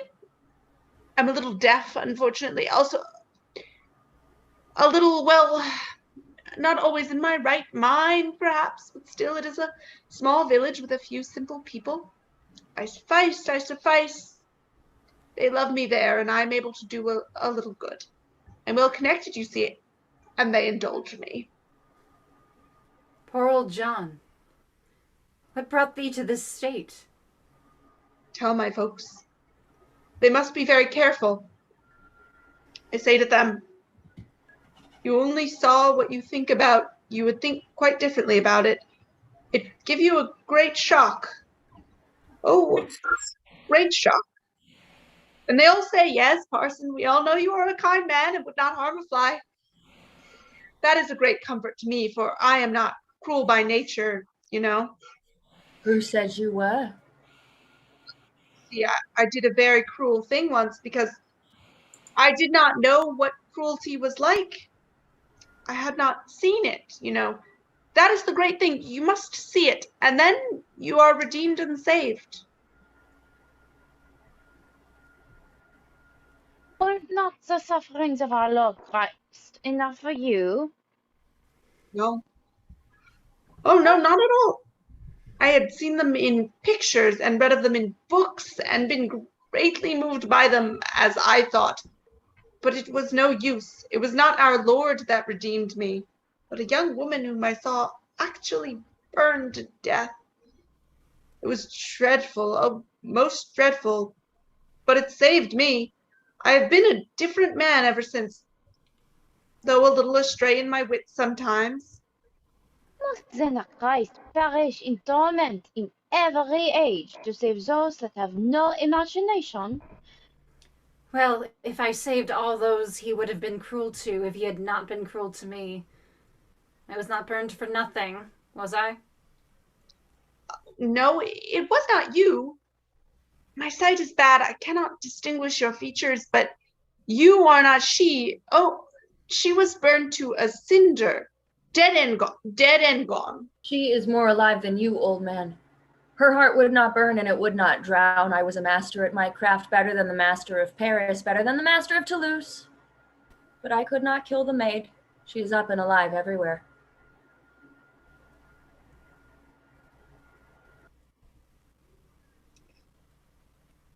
Madam, my congratulations on your rehabilitation.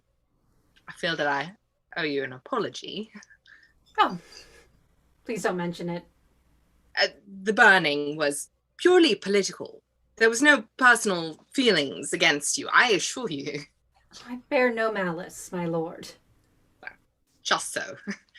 Very kind of you to meet me in that way, a Dutch of true breeding. But I must insist on apologizing very amply. The truth is, these political necessities sometimes turn out to be political mistakes. This one was a veritable howler. For your spirit conquered us, madam, in spite of our faggots. History will remember me for your sake, though the incident of the connection were perhaps a little unfortunate. Aye, perhaps just a little, you funny man. Still, when they make you a saint, you will owe me your halo to me, just as this lucky monarch owes his crown to you. I shall owe nothing to any man. I owe everything to the Spirit of God that was within me. But fancy me a saint. What would St. Catherine and St. Margaret say if the farm girl was cocked up beside them? Clerical-looking gentleman in black frock coat and trousers and tall hat in the fashion of the year 1920 suddenly appears before them in the corner on the right. They all stare at him. Then they burst into uncontrollable laughter. Why this mess, gentlemen? Oh, I congratulate you on having invented a most extraordinary comic dress. I do not understand. You are all in fancy dress. I am properly dressed. All dress is fancy dress, is it not, except our natural skins? Pardon me, I am here on serious business and cannot engage in frivolous discussions. I am sent to announce to you that Joan of Arc, formerly known as the Maid, having been the subject of an inquiry instituted by the Bishop of Orleans, They remember me still in Orleans. by the Bishop of Orleans into the claim of the said Joan of Arc to be canonized as a saint, But I never made any such claim. the Church has examined the claim exhaustively in the usual course, and having admitted the said Joan successively to the ranks of venerable and blessed, Me? Venerable. has finally declared her to have been endowed with heroic virtues and favored with private revelations, and calls the said venerable and blessed Joan to the communion of the Church triumphant as Saint Joan. Saint Joan. On every 30th day of May, being the anniversary of the death of the said most blessed daughter of God, there shall in every Catholic church to the end of time be celebrated a special office in commemoration of her, and it shall be lawful to dedicate a special chapel to her, and to place her image on its altar in every church, in every such church. And it shall be lawful and laudable for the faithful to kneel and address their prayers through her to the mercy seat. Oh no. It is for the saint to kneel. In Basilica Vaticana, the 16th day of May, 1920. Half an hour to burn you, dear saint, and 4 centuries to find out the truth about you.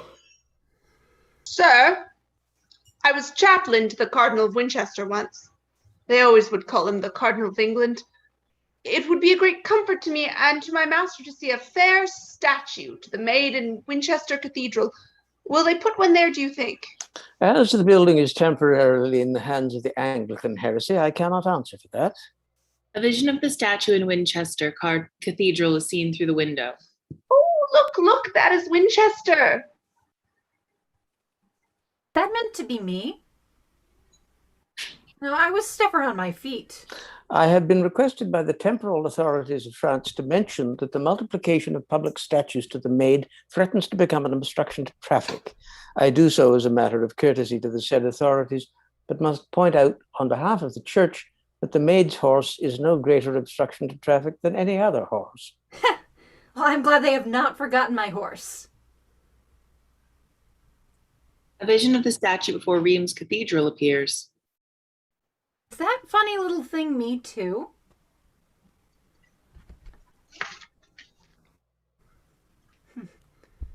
Well, who has broken my sword? My sword was never broken. It is the sword of France. Never mind. Swords can be mended. Your soul is unbroken, and you are the soul of France. The vision fades. The Archbishop and the Inquisitor are now seen on the right and left of Cauchon. My sword shall conquer yet. The sword that never struck a blow. The men destroyed my body, yet in my soul I have seen God. The girls in the field praise thee, for thou hast raised their eyes, and they see that there is nothing between them and heaven. The dying soldiers praise thee, because thou art a shield of glory between them and the judgment. Princes of the Church praise thee, because thou hast redeemed the faith, for their worldlinesses have dragged through the mire. Cunning counselors praise thee, because thou hast cut the knots in which they have tied their own souls. Foolish old men on their deathbeds praise thee, because their sins against thee are turned into blessings. The judges in the blindness and bondage of the law, because thou hast vindicated the vision and the freedom of the living soul. The wicked out of hell praise thee, because thou hast shown them that the fire that is not quenched is a holy fire. The tormentors and executioners praise thee, because thou hast shown that their hands are guiltless of the death of the soul.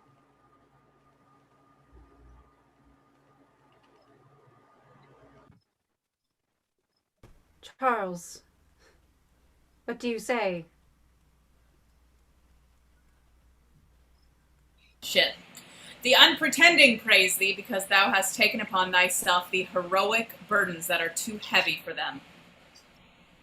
Woe unto me when all men praise me. I bid you remember that I am a saint, and that saints can work miracles. And now tell me, shall I rise from the dead and come back to you as a living woman? A sudden darkness blots out the walls of the room as they all spring to their feet in consternation. Only the figures in the bed remain visible. What must I burn again? Are none of you ready to receive me?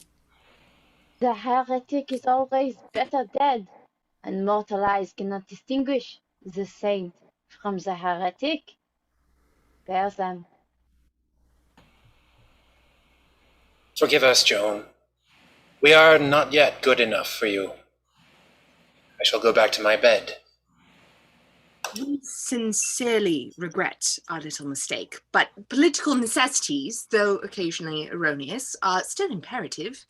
So, if you will be good enough to excuse me. Your return would not make me the man you once thought me.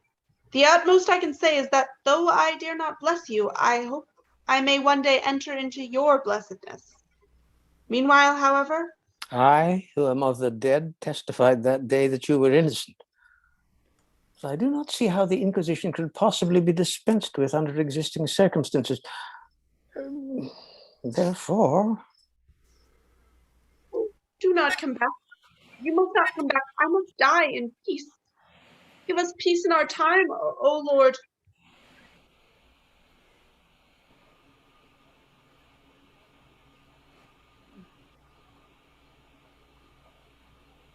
The possibility of my resurrection was not contemplated in the recent proceedings. I must return to Rome for fresh instructions. As a master in my profession, I have to consider its interests, and after all, my first duty is to my wife and children. I must have time to think over this. Poor old Joan. They have all run away from you except this blackguard here who has to go back to hell at 12 o'clock. And what can I do but follow Jack Dunois' example and go back to bed too? Good night, Charlie. Good night. He sleeps. The darkness envelops the bed.